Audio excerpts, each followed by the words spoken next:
So আজকে আমি আমাদের প্রজেক্টটাকে বোঝানোর চেষ্টা করব। প্রজেক্টটা বোঝানোর আগে আমাদেরকে জ্যাম্প অন করে নিতে হবে, জ্যাম্প সার্ভার। সেজন্য আমি জ্যাম্পে যাব।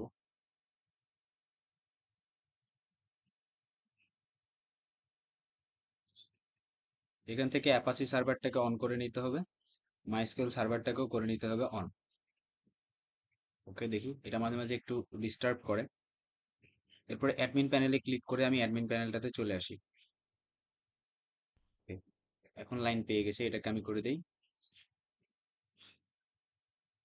মিনিমাইজ। নেক্সট আমি দেখি, আগে দেখাই যে আমার ফাইলটা অ্যাকচুয়ালি কোথায় আছে। আমার এই ফাইলটা আমাদের ই ড্রাইভের ভিতর ডিজিটাল মার্কেটিং নামে একটা ফোল্ডার, তার ভিতরে জ্যাম্প নামে একটা ফোল্ডার আছে, এই যে জ্যাম্প। জ্যাম্পের ভেতরে যেতে হবে এসটি ডক্স। এসটি ডকের ভিতরে এই যে এটা হচ্ছে আমাদের প্রজেক্টটা, ফর্ম ইউজিং জাভাস্ক্রিপ্ট, এখানে সবগুলা ফাইল আছে। যেহেতু আমরা লোকাল হোস্ট ব্যবহার করতেছি জ্যাম্প সার্ভার, এই জন্য আমাদের প্রজেক্টটাকে এইখানে এনে রাখতে হবে। তো এবার আমি চলে যাই আমার প্রজেক্টটাকে কিভাবে আমি রান করাবো, প্রজেক্টটার একটা ওভারভিউ দিই। তো আমাদেরকে কি করতে হবে, আমাদেরকে গুগল ক্রোম ব্রাউজারে গিয়ে এখানে লিখবো আমি লোকাল হোস্ট। প্রথমে লোকাল হোস্ট লিখতে হবে, তারপর প্রজেক্টটার নাম দিতে হবে। প্রজেক্টটার যেহেতু আমি উপরে ফোল্ডারটার নাম দিয়েছিলাম ফর্ম ইউজিং জেএস, সেটা। তারপরে যেহেতু আমি প্রথম পেজটা, আমাদের প্রজেক্টের প্রথম পেজটা হচ্ছে ইন্ডেক্স ডট এইচটিএমএল, সেটাকে আমি এখানে লিখলাম। লিখে যদি আমি এখন রান করাই তাহলে দেখা যাচ্ছে এরকম আসতেছে। ওকে, সো এটাকে এখন আমি একটু টেস্ট করে দেখি। আমাদের ইউজার নেমে যদি আমি কি করি, আমি অলরেডি একটা ইউজার নেম এখানে এন্ট্রি করে রেখেছি। আমি যদি ইউজার নেম দিই এরকম করে, তারপর পাসওয়ার্ডটা যদি আমি দিয়ে দিই, আমি একটা ডিফল্ট একটা পাসওয়ার্ড আমি এখানে দিয়ে রেখেছি। এই টোগল বাটনটা আগে আমি পাসওয়ার্ডটা দিই। ওয়ান, পাসওয়ার্ডটা দেখার জন্য আমি এভাবে দেখছি। One, two.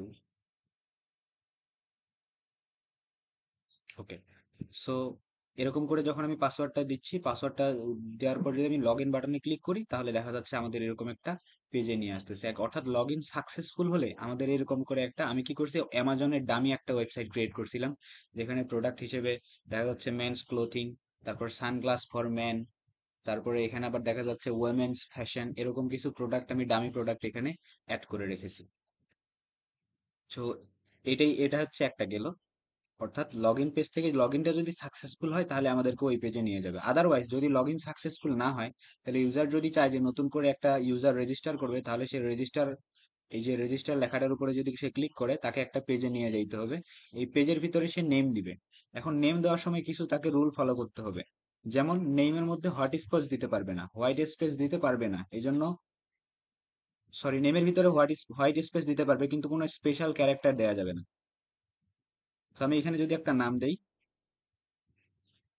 এমডি বিলাল দিলাম। ইউজার নেম হিসাবে দিলাম আমি বিলাল টু। একটা ইমেল অ্যাড্রেস দেই, একটা পাসওয়ার্ড দিই। পাসওয়ার্ডটা আমি কি দিতে পারি, একটু আগে যে পাসওয়ার্ডটা দিয়েছিলাম সেটাই দিই। অর্থাৎ যেহেতু কমপ্লেক্স পাসওয়ার্ড, পাসওয়ার্ডটা কেমন হতে হবে, password must be at least 8 character, 8টা ক্যারেক্টারের লম্বা হতে হবে। এবং সেটার ভিতরে কি থাকবে, একটা আপার কেস লেটার থাকবে, একটা লোয়ার কেস লেটার থাকবে, একটা নাম্বার থাকবে এবং একটা স্পেশাল। তো এরকমই একটা পাসওয়ার্ড আমি দেই। একটা একটা নাম্বার, একটা স্পেশাল ক্যারেক্টার, একটা লোয়ার কেস, একটা আপার কেস। ওকে, চারটায় যেহেতু আমার মিট করছে, এরপর দিই সিডিইএফ। এবার এখানে আমি ওই পাসওয়ার্ডটাকেই লিখবো,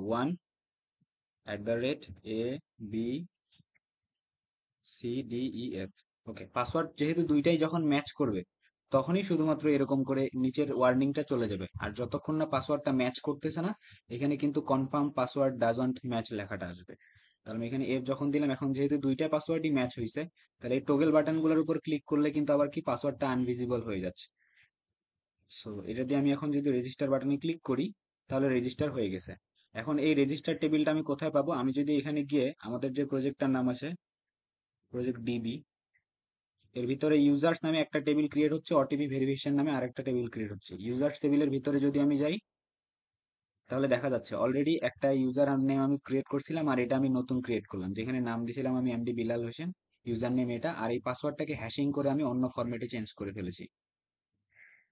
এবং এরপর ওটিপি ভেরিফিকেশন নামে আরেকটা টেবিল আছে, যেটার ভিতরে যখন কেউ ফরগট পাসওয়ার্ড দিবে, অর্থাৎ পাসওয়ার্ড চেঞ্জ করতে যাবে, সেখানে সে যেন ওটিপি যেন তার মেইলের ভিতরে, ইমেইলের মাধ্যমে ওটিপিটা তার কাছে যেন চলে যায়, সেই সেটিংটা আমি ওখানে করে রেখেছিলাম।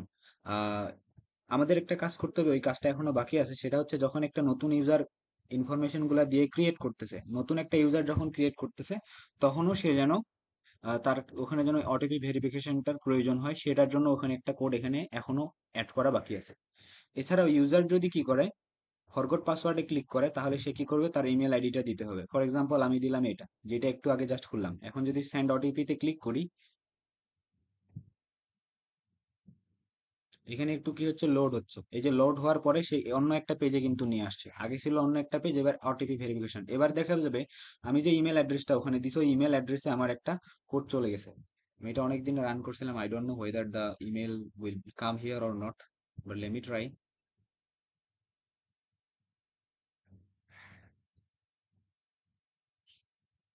জানাম জানাম জানাম সাথ, এই যে ওটিপিটা চলে আসছে এখানে, বিল্লাল হোসেন 0845 নামে একটা ইমেল অ্যাড্রেস থেকে একটা ওটিপি চলে আসছে, এবং ওটিপিটাতে কি লেখা আছে, hi there, your OTP is here from Dadu coding for your password recovery. এই যে পাসওয়ার্ডটা চলে আসছে এখানে, 977688। এটা যদি আমি এখন কপি করি, কপি করে এখানে আমি পেস্ট করি, যদি ভেরিফাই ওটিপিতে ক্লিক করি, এবার বলতেছে নতুন একটা পাসওয়ার্ড দিতে।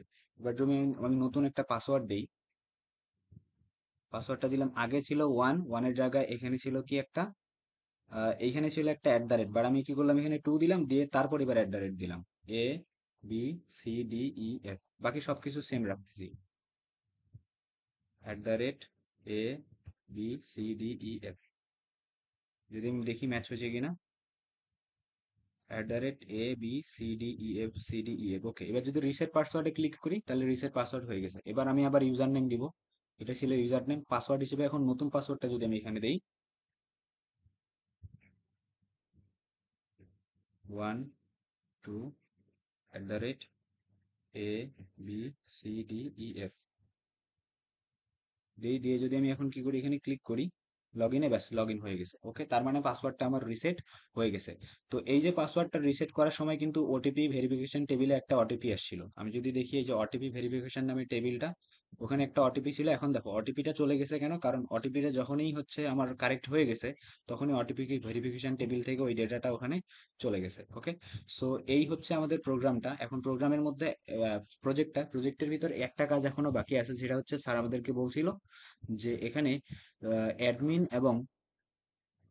অ্যাডমিন আর ইউজার, এই দুইটা রোল এখানে রাখতে হবে। ওই রোলটা এখনো রাখা বাকি। তো আমি একটু প্রজেক্টের কোডগুলো একটু দেখিয়ে দেই। এই যে এখানে এটা হচ্ছে প্রথম পেজটা, index.html। যদি আমি ওপেন উইথ লাইট সার্ভার করি, তো দেখা যাচ্ছে এরকম। অর্থাৎ এইটাকে আমি কিভাবে বানাইছি সেটার কোডটা আমি জাস্ট একটু এক্সপ্লেন করি। আমি চাইছিলাম এগুলো সবগুলোই লিখে দিতে, বাট আমি একটা বিউটিফুল কাজে ব্যস্ত থাকার কারণে এটা করতে পারতেছি না। সো প্রথমেই চলে যাই এইচটিএমএল এ। এইচটিএমএল এ আমি কি করছি, তো এইচটিএমএল এ যদি আমরা দেখি, যে দেখা যাচ্ছে কি ব্যাকগ্রাউন্ডটা অন্য একটা সুন্দর কালার ব্যবহার করছি। তারপর এখানে একটা কন্টেইনার আছে, এই যে একটু চারদিকে দেখা যাচ্ছে সুন্দর একটা কন্টেইনার। কন্টেইনারের ভিতরে এখানে একটা হেডিং আছে, লগ ইন। তারপরে এখানে একটা ইনপুট ফিল্ড আছে, যেখানে আমরা কি করব, ইউজার নেমটা দিব, এবং উপরে একটা লেবেল আছে, এটাকে বলা হয় লেবেল। লেবেলটার নাম হচ্ছে ইউজার নেম, তারপর একটা ইনপুট ফিল্ড, এবং এর নিচে কিন্তু এখানে একটা ওয়ার্নিং এর একটা ডিফ আছে। অর্থাৎ আমি যখন কোনো কিছু ভুল টাইপ করতেছি, তখন কিন্তু নিচে একটা ওয়ার্নিং শো করতেছে। যদিও প্রথমে এটা আনভিজিবল থাকতেছে, বাট যখনই আমি কি করতেছি, একটা ইনভ্যালিড ইনপুট দিচ্ছি, সাথে সাথে কিন্তু এই ওয়ার্নিংটা ভিজিবল হচ্ছে। এটা জাভাস্ক্রিপ্ট দিয়ে আসলে করা হয়েছে। তো এটা গেল একটা ডিফ, অর্থাৎ একটা এলিমেন্ট, যেটার ভিতরে আমি কি করছি, লেভেল নিছি, ইনপুট ফিল্ড নিছি, এবং ওয়ার্নিং দিছি। সিমিলারলি নিচেও আরেকটা ফিল্ড আছে, এটা লেভেল দিছি আমি পাসওয়ার্ড, ফিল্টার হচ্ছে ইনপুট ফিল্ড, এবং এটা টাইপ দিছি আমি পাসওয়ার্ড। এবং তার নিচেও কিন্তু কি আছে, এখানে একটা ওয়ার্নিং আনভিজিবল আছে। তারপর একটা বাটন আছে, তারপর এখানে একটা অ্যাঙ্কর ট্যাগ, অর্থাৎ হাইপার লিঙ্ক করার জন্য এখানে ক্লিক করলে যেন অন্য একটা পেজে নিয়ে যায়। যাদের এইচটিএমএল সিএসএস নিয়ে হালকা একটু ধারণা আছে, তারা অ্যাকচুয়ালি বুঝবে যে হাইপার লিঙ্ক জিনিসটা কি, অ্যাঙ্কর ট্যাগ কি। সো এই রেজিস্টারে ক্লিক করলে রেজিস্টার পেজে চলে যাবে, ফরগট পাসওয়ার্ডে ক্লিক করলে ফরগট পাসওয়ার্ডের পেজে যেন চলে যায়। এইটুকু আমি কিভাবে ডিজাইন করছি, প্রথমে আমি একটা ডিফ নিছি, কন্টেইনার। কন্টেইনার মানে কি, একবারে বাইরের দিকের যে ডিফটা। ডিফ কি, ডিফ অ্যাকচুয়ালি ডেটাগুলোকে র্যাপিং করার জন্য একটা ডেটা ডেটাকে এইচটিএমএল এ ডেটাকে র্যাপ করার জন্য আমরা একটা ডিভাইডার ট্যাগ ব্যবহার করি, যেটার নাম হচ্ছে ডিফ। এই ডিফের আমি ক্লাস দিছি কন্টেইনার, ক্লাস কন্টেইনার দিছি, তাহলে বাইরের এটা হচ্ছে কন্টেইনার। এই ক্লাসগুলো আমরা কখন ইউজ করি, ক্লাসগুলো আমরা জাভাস্ক্রিপ্ট কিংবা সিএসএস এ ডিজাইন করার সময় ব্যবহার করি। এরপরে তার ভিতরে আমি একটা লগ ইন নামে একটা হেডিং দিছি। এই জন্য H2 ট্যাগের ভিতরে আমরা রাখছি। এরপর ফর্ম শুরু হয়েছে। ফর্ম যখন শুরু হয় আমরা জানি ফর্মটার ভিতরে আমি একটা আইডি দিছি ফর্ম, এবং অ্যাকশন একটা মেথড আছে। আমি একটা কাজ করি, এটাকে আমি একটু বড় করি। ওকে, সো অ্যাকশন যে অ্যাট্রিবিউটটা এর ভিতরে আমাদেরকে দিতে হয় যে ওই ফর্মটা যখন কেউ সাবমিট করবে তখন ওই ইনফরমেশন গুলাকে কোন পেজে নিয়ে যেতে হবে। তো আমি কি করছি, যখন আমাদের এই ইনফরমেশন গুলা সবাই সব দেওয়া হবে, দেওয়ার পর যখনই লগ ইন বাটনে ক্লিক করবে তখন আমি আগে জাভাস্ক্রিপ্ট দিয়ে ভ্যালিডেশন চেক করব। তারপরে এই ইনফরমেশন গুলাকে নিয়ে যাব একটা পিএইচপি ফাইলে, যেটার নাম আমি দিছি লগ ইন ডট পিএইচপি। আমি যদি সেই পেজটাতে যাই তাহলে এই যে এখানে এই পেজটাতে আমি চলে আসলাম। এখানে ইউজারের কাছ থেকে কি আসতেছে, ইউজারের কাছ থেকে ইউজার নেম আসতেছে, পাসওয়ার্ড আসতেছে, এবং কোন মেথডের মাধ্যমে আসতেছে আমি বলে দিছি এখানে পোস্ট মেথডের মাধ্যমে আসবে। এই যে পোস্ট নামে একটা মেথডের মাধ্যমে আসতেছে। এই জন্য আমি কি করছি, এখানে একটা ডেটাবেস কানেকশন খুলছি এই পেজটা নিয়ে, অর্থাৎ এই লগ ইন ডট পিএইচপি পেজটা নিয়ে আমি একটু পরে কথা বলবো। আগে আমি এই পেজটাকে শেষ করি। পোস্ট মেথডের মাধ্যমে পাস করব। তো পোস্ট মেথড এবং গেট মেথড নিয়ে আমরা আস্তে করে একটু কথা বলে নেই। যে গেট মেথড যখন আমরা লিখি তখন আমাদের যে ইনফরমেশন গুলো একটা পেজ থেকে অন্য একটা পেজে পাস হয় এই ইউআরএল এর মাধ্যমে, আর যখন পোস্ট মেথড দিয়ে দেখি তখন সেটা ইনভিজিবল হিসেবে পাসড হয়। এই জন্য আমাদেরকে লগ ইন ডট পিএইচপি অর্থাৎ পিএইচপি ফাইলের ভিতরে তখন এই জায়গাটাতে যেই মেথডে আমরা ফাইল ইনফরমেশন গুলাকে একটা পেজ থেকে অন্য একটা পেজে নিচ্ছি সেই মেথডটার নাম এখানে লিখতে হয়। ওকে, তারপরে কি করছি, on submit return validation form, এটা একটা, অর্থাৎ এটা কিন্তু জাভাস্ক্রিপ্টের জন্য একটা ইভেন্ট আমি লাগাইছি, যে ইউজার যখন লগ ইন বাটনটাতে ক্লিক করবে তখন যেন আমার এই পুরো ফর্মটাকে আগে চেক করা হয় যে পুরো ফর্মটার ভিতরে কোনো রং আছে নাকি। যদি রং হয় তাহলে যেন ভ্যালিডেশনটাকে সে বন্ধ করে দেয়। আর যদি দেখা যায় সবগুলো ইনফরমেশন ঠিক আছে, তাহলে সাবমিটটা যেন সাকসেস হয়। অর্থাৎ এই রিটার্ন যে বলছে, যে ভ্যালিডেশন ফর্ম, এটা একটা জাভাস্ক্রিপ্টের একটা ফাংশন, নিচে আমি এটাকে ডিফাইন করছি। এই ফাংশনটা যদি ট্রু রিটার্ন করে তাহলে ফর্মটা সাবমিট হবে, আর এই ফাংশনটা যদি ফলস রিটার্ন করে তাহলে ফর্মটা সাবমিট হবে না। ওকে, সো ফর্মের ভিতরে প্রথমে আমি কি করছি, একটা ডিভ নিছি যেটার নাম দিছি আমি ফর্ম গ্রুপ। এই যে এটা একটা ডিভ, এটার নাম দিছি, এটার ক্লাস দিছি আমি ফর্ম গ্রুপ। ফর্ম গ্রুপ মানে কি, এখানে জাস্ট আমি কয়েকটা ডেটাকে র্যাপ করছি, যেখানে এই যে লেভেল থাকবে, ইনপুট ফিল্ড থাকবে, আর ওয়ার্নিং থাকবে। এই যে প্রথমে একটা লেভেল দিছি যেটার নাম হচ্ছে ইউজার নেম।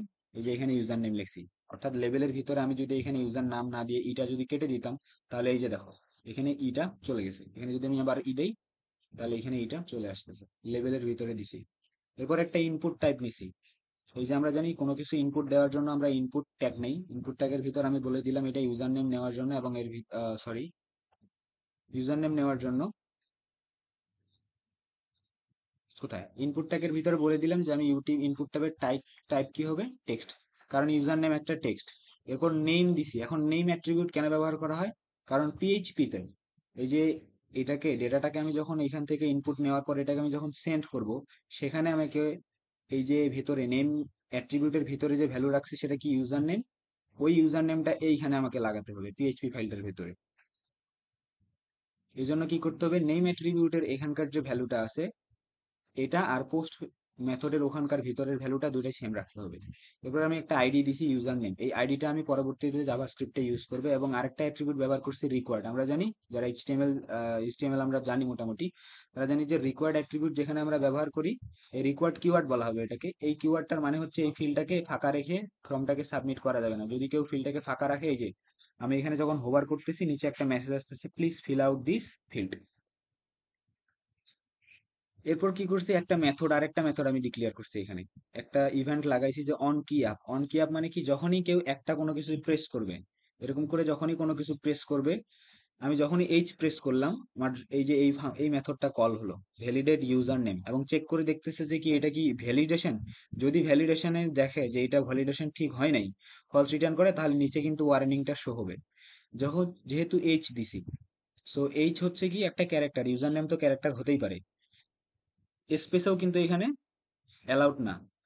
স্পেস কেন অ্যালাউড না, ইউজার নেম তো স্পেস হতে পারে না। ইউজার নেমে আমরা জানি ইউজার নেম, যেমন একটু আগে আমি লিখছিলাম বিল্লাল 845, তো এখানে কোনো স্পেস ছিল না, তার মানে কি ইউজার নেমের ভিতরে স্পেস থাকা যাবে না। এর মানে এখান থেকে কি বুঝলাম, এটা তো এটা যখনই আমি কেটে দিচ্ছি সাথে সাথে ওয়ার্নিং চলে যাচ্ছে, আবার স্পেস দেওয়ার সাথে সাথে ওয়ার্নিং চলে আসতেছে। সো এরকম করেই এই যে ভ্যালিডেশনটা কাজ করে। অন কি অ্যাপ মানে হচ্ছে এটা এমন একটা অ্যাট্রিবিউট, এটা কখনই কাজ হবে যখনই ইউজার কোনো কিছু প্রেস করবে, এই মেথডটা ততবার, যতবার ইউজার প্রেস করবে ততবার এই মেথডটা কল হতে থাকবে। অন কি অ্যাপ, এবার অন কি অ্যাপের নিচে আমি কি করলাম, আরেকটা ওয়ার্নিং এর জন্য একটা ক্লাস লিখছি। এই যে ওয়ার্নিং গুলো শো করানোর জন্য একটা ডিভ আমি ক্রিয়েট করছি, যেটা ক্লাস দিছি আমি ওয়ার্নিং, আইডি দিছি ইউজার নেম ওয়ার্নিং। এখানে ক্লাস কেন ওয়ার্নিং দিলাম, আমি যতগুলা এরকম করে, এই যে দেখি এখানে একটা ওয়ার্নিং ক্লাস আছে, নিচেও এখানে একটা আমাকে এরর শো করাতে হবে, এটা আমি একটা ওয়ার্নিং ক্লাস দিছি যেন দুইটাকে আমি একসাথে সিএসএস এ ডিজাইন করতে পারি। আর আইডি গুলা আলাদা আলাদা দিছি। সো ইউজার নেম যখন, তখন আমি আইডি দিছি ইউজার নেম ওয়ার্নিং বা ওয়ার্ন। আর যখন আমি পাসওয়ার্ডের জন্য, তখন আমি লিখছি আইডি, লিখছি পাসওয়ার্ড ওয়ার্ন। ওকে। সো এটা ছিল প্রথম ডিফটা। প্রথম ডিফটার জন্য যেহেতু আমাদের তিনটা ফিল্ড, একটা হচ্ছে লেভেল, একটা ইনপুট, আর একটা হচ্ছে ওয়ার্নিং। পরের ডিফটা যদি যদি আমরা যাই এটাতে, এই যে আরেকটা ডিপ ক্রিয়েট করছি ফর্ম গ্রুপ। এই ফর্ম গ্রুপ ডিপটার ভিতরে আমি কি করছি, প্রথমে একটা লেবেল নিছি যেটার নাম হচ্ছে পাসওয়ার্ড, এই যে এটা। তারপরে একটা ইনপুট ফিল্ড নিছি, ইনপুট কন্টেইনার লিখছি। কেন ইনপুট কন্টেইনার লিখছি, কারণ এর আগেরটাতে জাস্ট ইনপুট নিছি, বাট এবার কি করতে হবে, এই ইনপুটের ভেতরেই কিন্তু আমাকে একটা টগল বাটন অ্যাড করতে হবে। এই জন্য আমি এটাকে বললাম, এখানে আরেকটা ডিপ দিয়ে বললাম এটার নাম হচ্ছে ইনপুট কন্টেইনার। এই যে ইনপুট কন্টেইনার। এখন এই ইনপুট কন্টেইনার ভিতরে কি থাকবে, ইনপুট ট্যাগ থাকবে। তো ইনপুট ট্যাগের টাইপ হচ্ছে পাসওয়ার্ড, যেহেতু আমি পাসওয়ার্ড নিব। এটার নেম দিলাম আমি পাসওয়ার্ড, যেহেতু পিএইচপি ফাইলের ভিতরে আমি এই যে এখানে পাসওয়ার্ড ইউজ করব, ওই জন্য ওখানে আমি নেম দিলাম পাসওয়ার্ড। এরপর আইডি দিলাম আমি পাসওয়ার্ড, এটা আমি জাভাস্ক্রিপ্টে ইউজ করব, এটাও আমি রিকোয়ার্ড দিয়ে দিলাম, অর্থাৎ এটা ফিল আপ না করা পর্যন্ত যেন ফর্মটা সাবমিট না হয়। অন কি অফ, অর্থাৎ এখানেও প্রত্যেকবার একটা করে ডিজিট প্রেস করার সাথে সাথে পাসওয়ার্ডটার ভ্যালিডিটি চেক করা হবে। যদি দেখা যায় যে হচ্ছে সম্পূর্ণ ভ্যালিডেট পাসওয়ার্ডটা হতে, অর্থাৎ যে পাসওয়ার্ড ফরম্যাট দিছে এই ফরম্যাটটা যদি ঠিকঠাক থাকে, পাসওয়ার্ডের যে ফরম্যাটটা ঠিকঠাক থাকলে এখান থেকে ট্রু রিটার্ন করবে, আর ট্রু রিটার্ন করলে এখান থেকে ওয়ার্নিংটা চলে যাবে। এই যে নিচে ওয়ার্নিং আসতেছে, এটা যখন আমি পাসওয়ার্ডটা, যখন আমার এখানে যে পাসওয়ার্ডটা আমি ইনপুট দিচ্ছি, সেই পাসওয়ার্ডটা যদি সঠিক হয়, তখনই নিচের এই ওয়ার্নিংটার সাথে সাথে চলে যাবে। আমি যদি একটু ট্রাই করে দেখাই, যদি দেখি 1@a b c d e, এই যে দেখো, আমার এখানে রিকোয়ারমেন্ট হচ্ছে একটা ডিজিট থাকতে হবে, দিলাম একটা স্পেশাল ক্যারেক্টার থাকতে হবে, দিলাম একটা ক্যাপিটাল থাকতে হবে, একটা স্মল লেটার থাকতে হবে, আমি দিছি। এবং 8 ডিজিট থাকতে হবে, যেহেতু 60 ডিজিট হয়েছে, আমি যখনই এফ দিব 8 ডিজিট হয়ে গেছে, আমার ওয়ার্নিংটা এখান থেকে চলে গেছে। সো অন কি অ্যাপের ভেতরেও আমি ভ্যালিডেশন লাগাইছি। এরপর কি করছি, তো ইনপুট ট্যাগটা এখান থেকে এই পর্যন্ত শেষ। এবারে কি করব, এই যে ইমেজটা, অর্থাৎ আমার যে এখানে টগল বাটনটা আছে, সেটার জন্য একটা আমি ইমেজ লাগাইছি। ইমেজ ট্যাগের ভিতরে আমি সোর্স দিয়ে দিলাম কি, এই যে রিসোর্স নামে আমার একটা ফোল্ডার আছে এখানে। এই যে রিসোর্স নামে ফোল্ডারের ভিতরে এইখানে কিন্তু আমার আইকনটা আছে, যে এটা একটা আইকন, এটা একটা আইকন। এগুলো আমি ডাউনলোড করে এখানে রেখে দিয়েছি। ওকে। তো আমি এটার সোর্সটা এখানে দিয়ে দিছি, এবং ক্লাস দিলাম আমি টগল পাসওয়ার্ড। এই ক্লাসের মাধ্যমে আমি ডিজাইন করব, আমার এটার সাইজটাকে আমি ঠিক করব সিএসএস এর ভিতর। আর আইডিটা দিয়ে কি করবো, এই টগল পাসওয়ার্ড আইডিটা দিয়ে আমি এখানে যখন ক্লিক হবে, তখন যেন এই যে ইমেজটা চেঞ্জ হয়, এইটার উপর কাজ করব। এবং অন ক্লিক, আমি চাই যখনই এটার ভিতরে উপরে কেউ ক্লিক করবে, তখন যেন একটা ফাংশন রান হয়। অর্থাৎ যখন এখানে আমি ক্লিক করব, তখন কি কি কাজ করতে হবে, যখন আমি ক্লিক করতে হবে, একটা কাজ হচ্ছে আমার আইকনটাকে চেঞ্জ করতে হবে, আর একটা হচ্ছে এখানকার যে টাইপটা আছে, এই যে পাসওয়ার্ড ফিল্ডের যে টাইপটা আছে, সেই টাইপটাকে চেঞ্জ করতে হবে। ফর এক্সাম্পল, প্রথমত এরকম থাকবে, অর্থাৎ যখন এখানে ভিউ আইকনটা দেখাবে, ভিউ আইকন দেখাবে, তখন পাসওয়ার্ডটা, এখন কিন্তু এটার টাইপ হয়ে আছে পাসওয়ার্ড। আমরা জানি যখন টাইপটা আমরা এইচটিএমএল এই ভ্যালু ইনপুটের যখন টাইপ আমরা পাসওয়ার্ড করে দেই, তখন সেটা আর আমরা দেখতে পাই না, বুলেট পয়েন্ট আকারে থাকে। বাট যখন আমি ক্লিক করব, তখন আইকনটা হয়ে গেল হচ্ছে হাইডের একটা আইকন চলে আসছে, এবং টাইপটা হয়ে গেছে এবার টেক্সট। টাইপ যখন টেক্সট হয়, সেটাকে আমরা দেখতে পারি। এই কাজটুকু করানোর জন্য আমি অন ক্লিক নামে একটা ইভেন্ট লাগাইছি।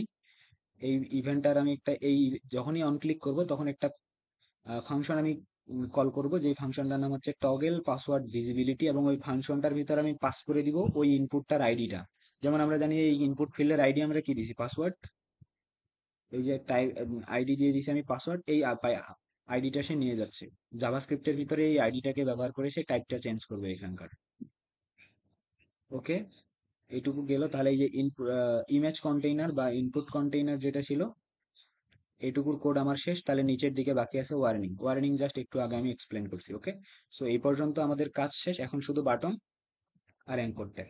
তাহলে বাটনের জন্য আমি একটা বাটন ডিক্লেয়ার করছি, টাইপ দিয়েছি আমি সাবমিট টাইপের, ক্লাস দিয়েছি আমি বিটিএন, এবং এখানে কি দেখাতে যাচ্ছি, বাটন লেখাটার ভিতরে লগ ইন দেখাতে যাচ্ছে, লগ ইন দিছি। ওকে, ফর্মটা আমার এখান থেকেই শেষ। ফর্মের বাইরে আমি কি করছি, আবার একটা প্যারাগ্রাফ ট্যাগ নিছি, একটা প্যারাগ্রাফ ট্যাগের ভিতরে আমি দুইটা অ্যাঙ্কর ট্যাগ নিছি। এই যে একটা প্যারাগ্রাফ ট্যাগ, এর ভিতরে দুইটা অ্যাঙ্কর ট্যাগ। আমরা জানি অ্যাঙ্কর ট্যাগের কাজ হচ্ছে হাইপার লিঙ্ক করা। তাহলে অ্যাঙ্কর ট্যাগের সিনট্যাক্স হচ্ছে হাইপার রেফারেন্স নামক একটা অ্যাট্রিবিউট দিতে হবে, তার ভিতরে আমাদের যেই লিঙ্ক, অর্থাৎ এখানে ক্লিক করলে আমি কোন লিঙ্কে যেতে চাই সেই লিঙ্কটা এখানে দিতে হবে, এবং যেটা আমি শো করাতে চাচ্ছি ওইটাকে আমার এই অ্যাঙ্কর ওপেনিং এবং ক্লোজিং এর মাঝখানে দিতে হয়। এরপরে এখানে একটা পাইপলাইন দেখাইছি আমি, এই যে এটাই পাইপলাইনটা মাঝখানে রাখছি, তারপর আরেকটা অ্যাঙ্কর ট্যাগ শুরু করছি, যে ফরগেট পাসওয়ার্ড লেখাটার উপরে ক্লিক করলে যেন আমাকে ফরগেট পাসওয়ার্ড নামক ফরগেট পাসওয়ার্ড ডট এইচটিএমএল ফাইলটাতে নিয়ে চলে যায়। ওকে, সো এই ছিল আমাদের হচ্ছে এইচটিএমএল কোড। এবার সিএসএসটা আমি অল্প একটু বুঝিয়ে দিই। যারা সিএসএস বুঝে তারা তো বুঝবেই, যারা বুঝবে না তারা পারলে এই কোডটাকে রান করবে। সো দেখো, সবার প্রথম আমি কি করছি, এই বডিটাকে নিছি। এই বডিটাকে ভিতরে আমি কি করছি, ফন্ট ফ্যামিলি করে দিছি এরিয়াল, এবং ডিসপ্লে করে দিছি ফ্লেক্স। ডিসপ্লে ফ্লেক্স করার ফলে কি হয়েছে, ডিসপ্লেটাকে যখন আমি ফ্লেক্স ফ্লেক্স করছি, কারণ কারণ আমি চাচ্ছিলাম এই যে কন্টেইনারটা আছে এটা যেন আমার স্ক্রিনের একবারে মাঝখানে থাকে। আমি যদি এটাকে ম্যাক্সিমাইজ করি তাও দেখা যাচ্ছে এটা স্ক্রিনের মাঝখানে।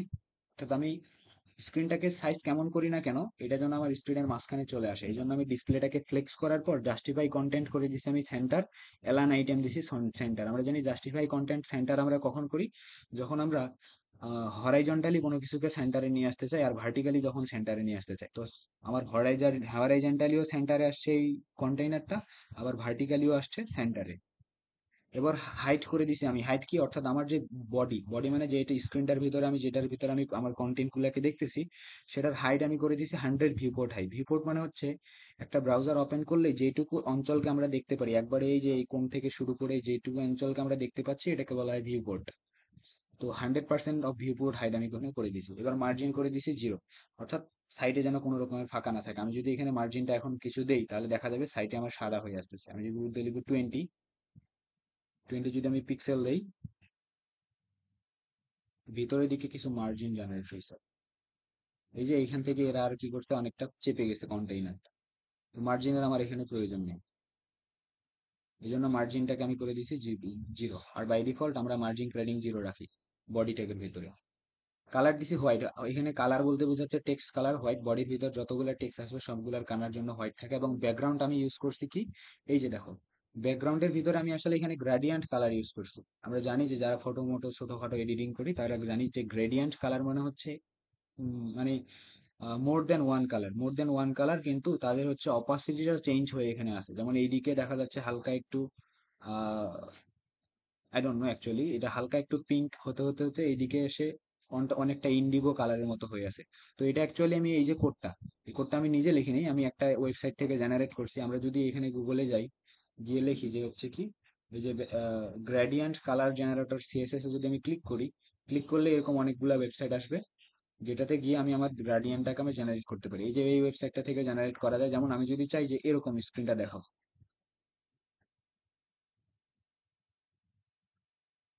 এই যে এইখানে যেমন কালারটা দেখা যাচ্ছে এটা দেখা যাবে।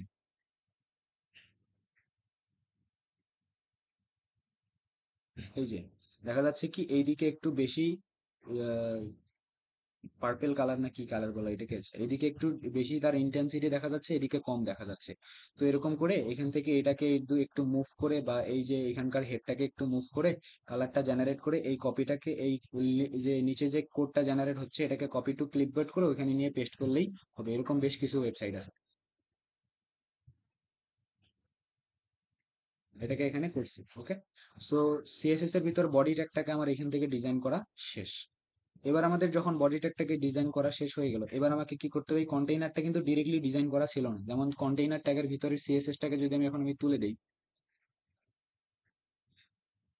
এই সিএসএসটা তুলে দেওয়ার ফলে কিন্তু এটা এরকম দেখাচ্ছে, জাস্ট এরকম ছোট ছোট। তো এই জন্য কন্টেইনার ট্যাগের ভিতরে সিএসএসটা আমাকে লিখতে হয়েছে। তাহলে কন্টেইনার ট্যাগের সিএসএস এর ভিতরে আমি প্রথমে দিছি ব্যাকগ্রাউন্ড কালার। ব্যাকগ্রাউন্ড কোনটা, উপরে যে ব্যাকগ্রাউন্ডটা ইউজ করছি ওইটাই আমি এখানে ইউজ করছি, শুধু অপাসিটিটা একটু চেঞ্জ করে দিছি। এরপর প্যাডিং বললাম। প্যাডিং মানে কি, এই যে কন্টেইনারটা, এই কন্টেইনারটা থেকে এলিমেন্ট গুলা দেখা যাচ্ছে যে এই যে এই পাশে অল্প একটু মার্জিন পাচ্ছে এখান থেকে, আবার এদিকেও একটু মার্জিন পাইছে। ভিতরের দিকে টেক্সট এই এলিমেন্ট গুলাকে দেখানোর জন্য আমি একটু প্যাডিং দিছি 20 পিক্সেলের। এরপর বর্ডার রেডিয়াস দিছি 8 পিক্সেল। বর্ডার রেডিয়াস দিয়ে কি করা হয়, এই যে কর্নার গুলোকে একটু বাঁকা করা হয়। আমি যদি এখানে বর্ডার রেডিয়াসটাকে 0 পিক্সেল করে দিতাম,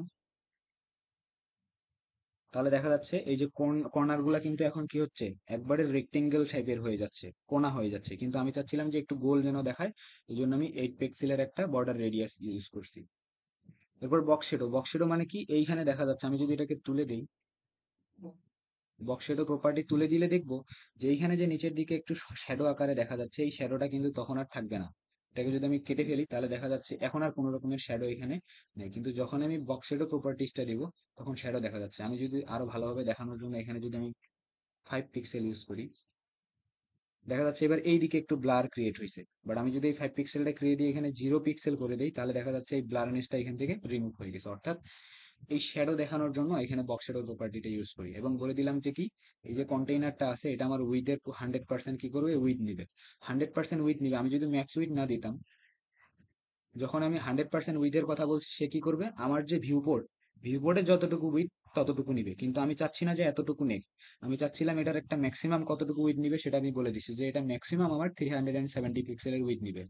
ম্যাক্সিমাম কেন করছি, ফলে এটা একটু রেসপন্সিভ হয়ে গেছে। আমি যদি একটু রেসপন্সিভনেসটা দেখাই, যে আমি যখন এই যে একটু বড় করি, যে এটা আমি একটু দেখো, আমি যখন এই যে অর্থাৎ আমি যখন যদি আমি এই ওয়েবসাইটটাকে ফোনের ভিতরেও রান করাই, এটা এরকমই থাকবে। এটার শেপটার কোনো চেঞ্জ, কন্টেইনারের শেপে কোনো চেঞ্জ হচ্ছে না। এটাকে বলা হয় রেসপন্সিভনেস। এই রেসপন্সিভনেসটা আনার জন্যই আমি এখানে ম্যাক্স উইডথে দিছি। যদিও মিডিয়া কোয়ারির মধ্যে সেটা করতে হয়, বাট আমি জাস্ট একটু হার্ড কোডেড করে দিছি এখানে।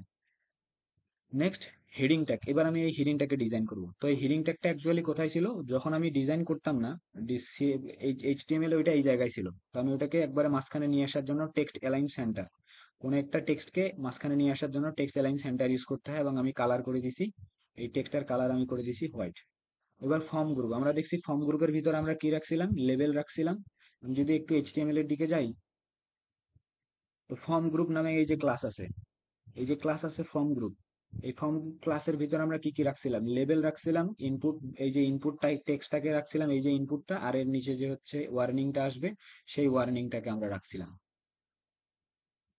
তার আগে একটু বলে নি, এইচটিএমএল এর সিলেক্টর নামে একটা ব্যাপার আছে, আর সিএসএস এর সিলেক্টর হচ্ছে ক্লাসগুলোকে যদি আমি অ্যাক্সেস করতে চাই তাহলে ডট লিখতে হয় সামনে, ওই ক্লাস নেমটার সামনে ডট লিখতে হয়। আর ট্যাগ গুলাকে অ্যাক্সেস করার জন্য জাস্ট ট্যাগ নেমটা লিখতে হয়। আর আইডি গুলাকে অ্যাক্সেস করার জন্য সামনে একটা হ্যাশ চিহ্ন দিতে হয়। তো আমি যেহেতু ফর্ম গ্রুপ, যেহেতু আমার একটা ক্লাস, এই জন্য সেটাকে অ্যাক্সেস করার জন্য আমি এখানে একটা ডট চিহ্ন দিছি। আমি শুধু এই পেজটারই এইচটিএমএল এবং সিএসএস টাকে এক্সপ্লেন করব, পরের পেজের জন্য আমি সিএসএস কে এক্সপ্লেন করব না, জাস্ট জাভাস্ক্রিপ্টটাকে এক্সপ্লেন করব। সো মার্জিন বটম 20 পিক্সেল দিয়ে দিলাম। এর মানে কি, আমার যে এই যে এই যে ডিফটা, এই ডিফটা কি করবে, লগ ইন লেখাটা থেকে 20 পিক্সেল নিচে চলে আসে যেন, এই জন্য দিলাম margin bottom 20 pixel. Positive position দিলাম রিলেটিভ।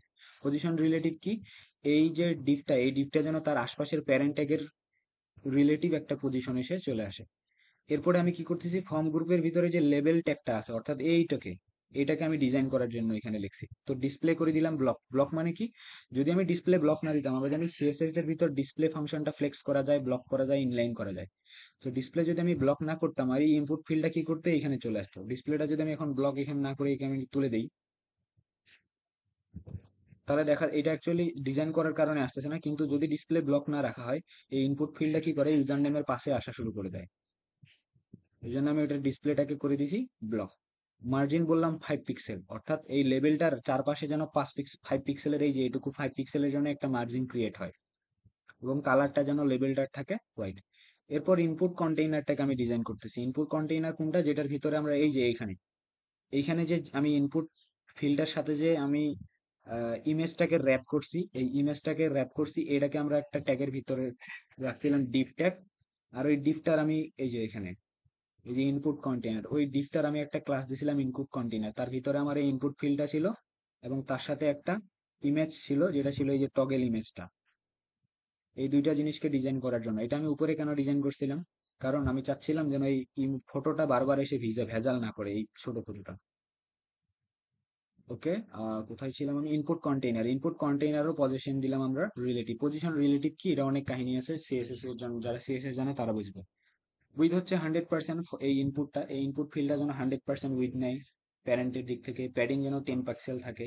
প্যাডিংটা যদি আমি 20 পিক্সেল করে দিই তাহলে দেখো কি হয়, আরো বেশি মোটা হয়ে গেল। তো আমি তো চাচ্ছিলাম না যেন মোটা হয়, আমি চাচ্ছিলাম যেন 10 পিক্সেলই দেখায় সবগুলাই, এই জন্য আমি এখানে দিছি 10 পিক্সেল। প্যাডিং রাইট, ওই যে এই দিক থেকে যেন রাইট প্যাডিং পাই, এইদিকে প্যাডিং রাইটটা যদি না দিতাম তাহলে কি হতো, এখানে আপাতত দেখা যাচ্ছে কিছু নাই, কিন্তু অ্যাকচুয়ালি যখন আমি ডিজাইন করছিলাম তখন প্যাডিং রাইট না দিলে দেখা যাচ্ছে এইগুলা বাইরের দিকে চলতেছিলাম, তখন আমি বর্ডার বক্স দিয়ে বক্স সাইজিং ইউজ করছিলাম।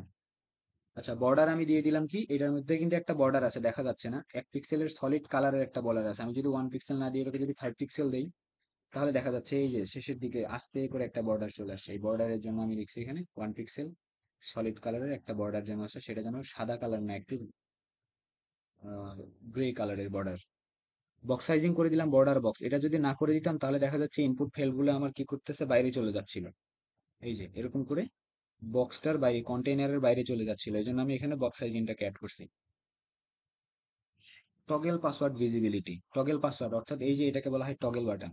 এই টগেল বাটনটা, এইটাকে আমি কি করছি, পজিশন দিচ্ছি অ্যাবসলিউট, এবং টপে বলছি 50%, মানে উপর থেকে যেন সে 50% নিচে চলে আসে, নিচ থেকেও যেন 50% উপরে চলে যায়।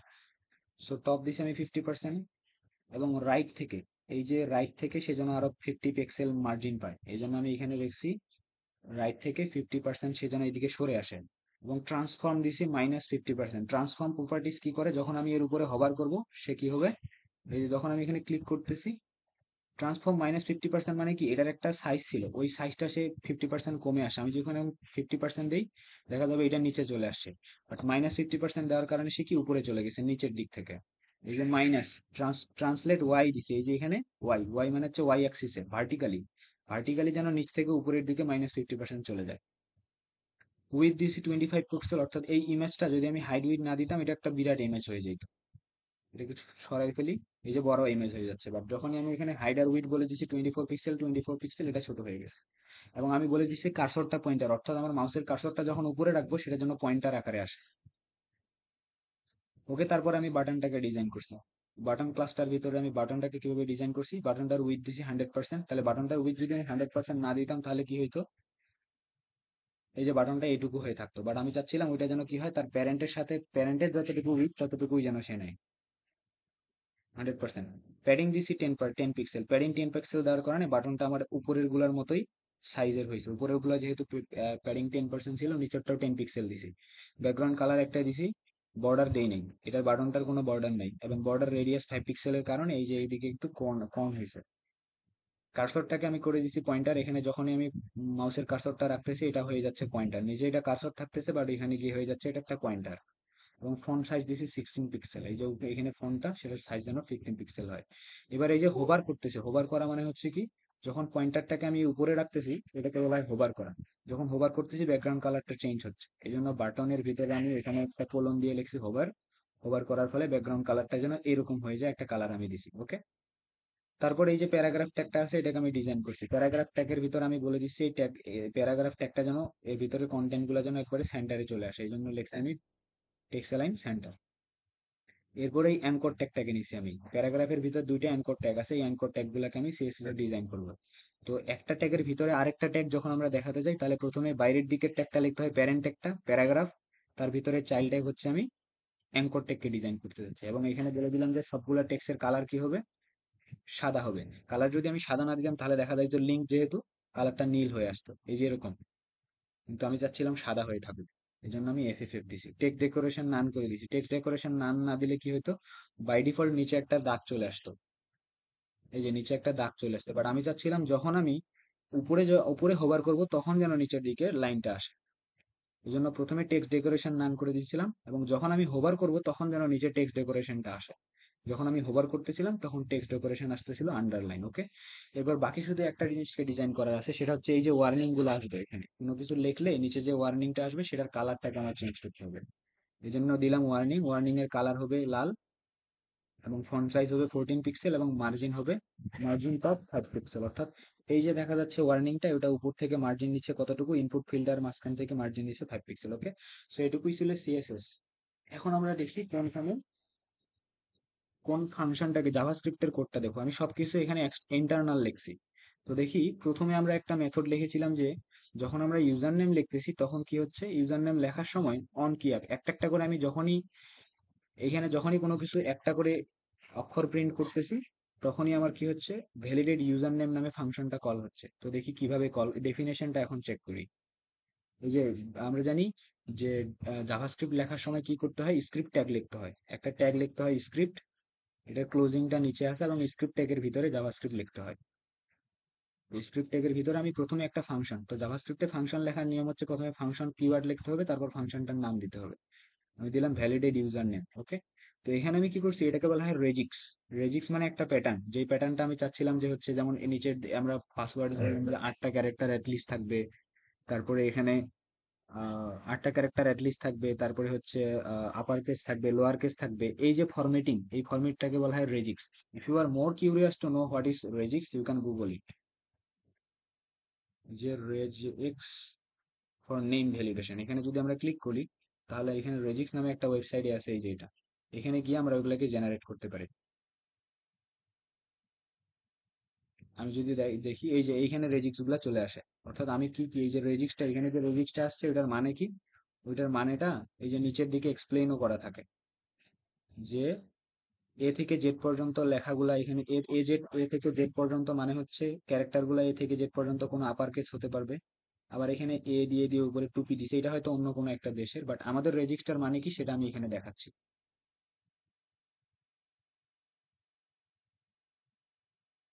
তো এই রেজিস্টার মানেটা বোঝানোর জন্য আমি এই রেজিস্টারকে কপি করে নিই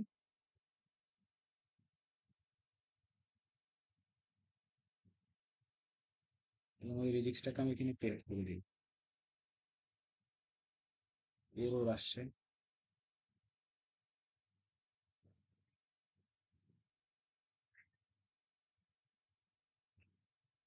এই যে বলছে হোয়াইট স্পেস, জাস্ট আমি একটা জিনিস ইউজ করছি যে ওখানে কোনো স্পেস অ্যালাউড করবে না,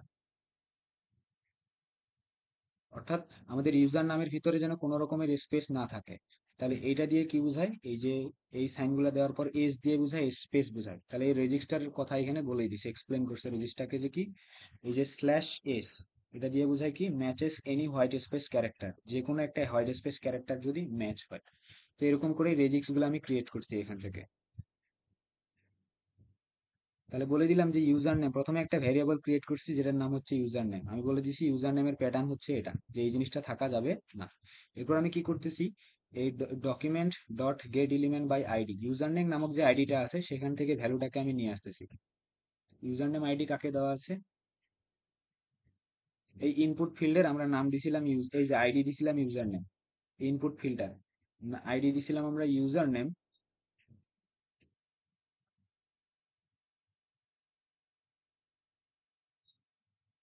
যেহেতু এই ইনপুট ফিল্ডের আইডি দিছি আমি ইউজার নেম, তাহলে সে কি করবে, এই ইউজার নেম থেকে ভ্যালুটাকে, ইউজার এখানে যে ভ্যালুটা দিবে সেই ভ্যালুটাকে সে নিয়ে ওখানে চলে যাবে, ওই আইডির আন্ডারে যে ভ্যালু সেটাকে সে নিয়ে আসলো, অর্থাৎ user name document dot get element by ID, এখানে ইউজার নেম আইডির যে ভ্যালুটা সেটাকে সে নিয়ে আসলো, নিয়ে এসে ইউজার নেম নামক একটা ভেরিয়েবলের ভিতরে সে স্টোর করলো। এবার আমি চেক করতেছি যদি ইউজার নেম প্যাটার্ন মানে এখানে আমি একটা ভেরিয়েবল ডিক্লেয়ার করছি, এই যে এটা, এটা user name pattern dot test, টেস্টের ভিতরে অর্থাৎ টেস্ট একটা ফাংশন, সে আসলে দেখে যে এই যে ইউজার নেম যে প্যাটার্নটা, ওইটা আসলে ইউজার নেম যে ভ্যালুটা পাঠালো ওই ভ্যালুর ভিতরে আছে কিনা। যদি থাকে তাহলে একটা কি করতে হবে, হোয়াইট স্পেস যেহেতু অ্যালাউ না, তার মানে যদি ইউজার যে ভ্যালুটা দিছে সেটার ভিতরে কোনো স্পেস থাকে তাহলে আমাকে একটা ওয়ার্নিং শো করাইতে হবে যে কি ওই যে white space is not allowed.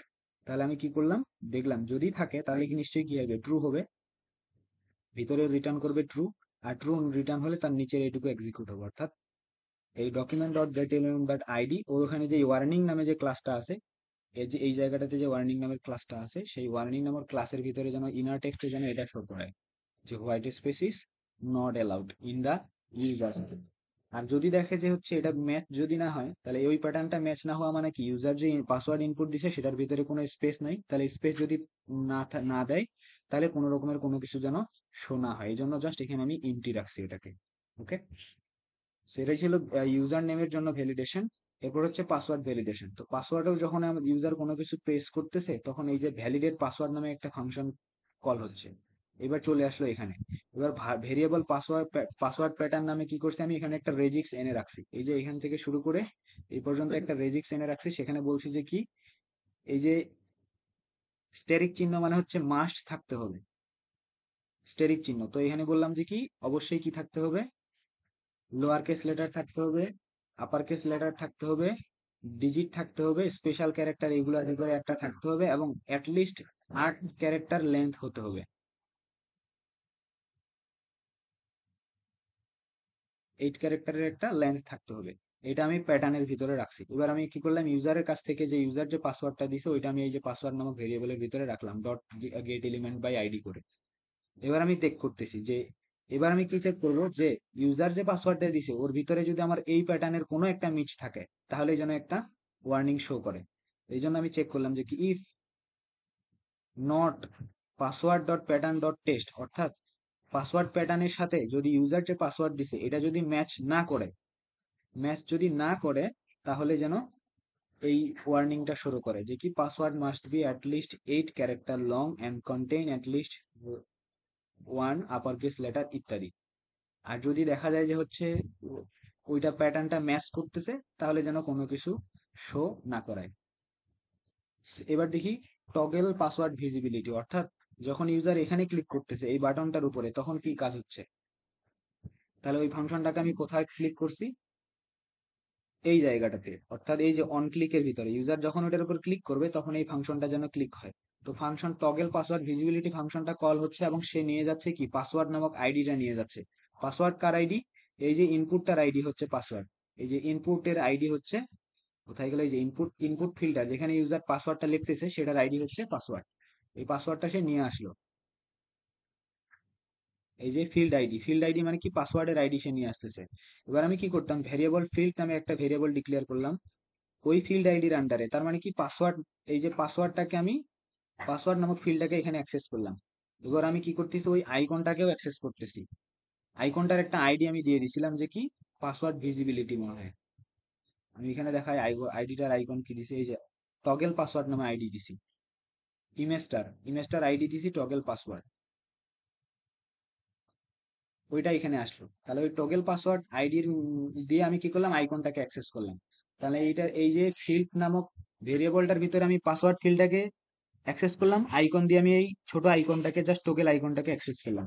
এবার আমি দেখতেছি যে এই যে পাসওয়ার্ডটা আছে, ইউজার যখন এখানে পাসওয়ার্ড ইনপুট দিচ্ছে তখন নিশ্চয়ই কি,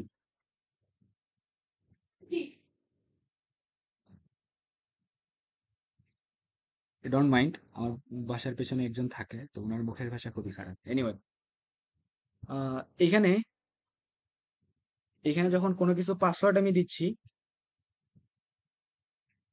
তো পাসওয়ার্ড যখন আমি এখানে দেখা যাচ্ছে না কেন পাসওয়ার্ডটা, নিশ্চয়ই এটার টাইপটা কি হয়ে গেছে, পাসওয়ার্ড হয়ে গেছে। যদি টেক্সট হয়ে থাকতো এই পাসওয়ার্ডটার টাইপটা তাহলে তো টেক্সটটা আমরা দেখতে পারতাম।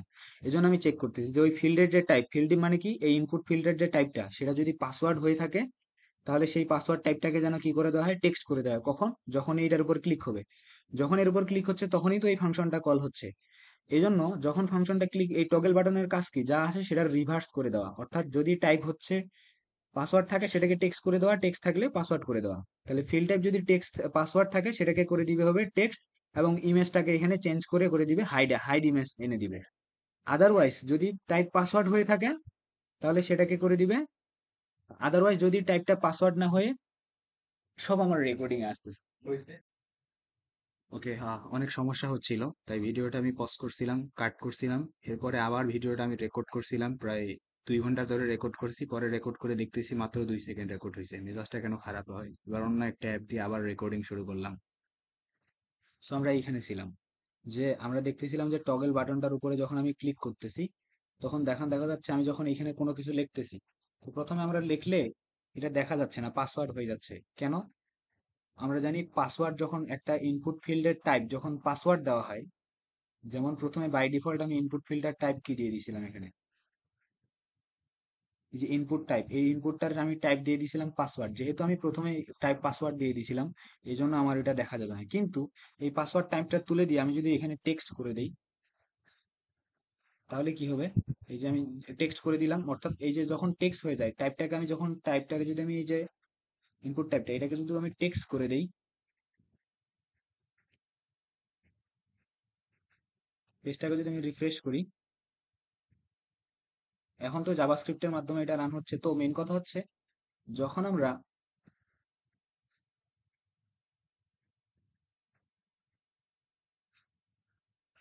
কোথায় গেল,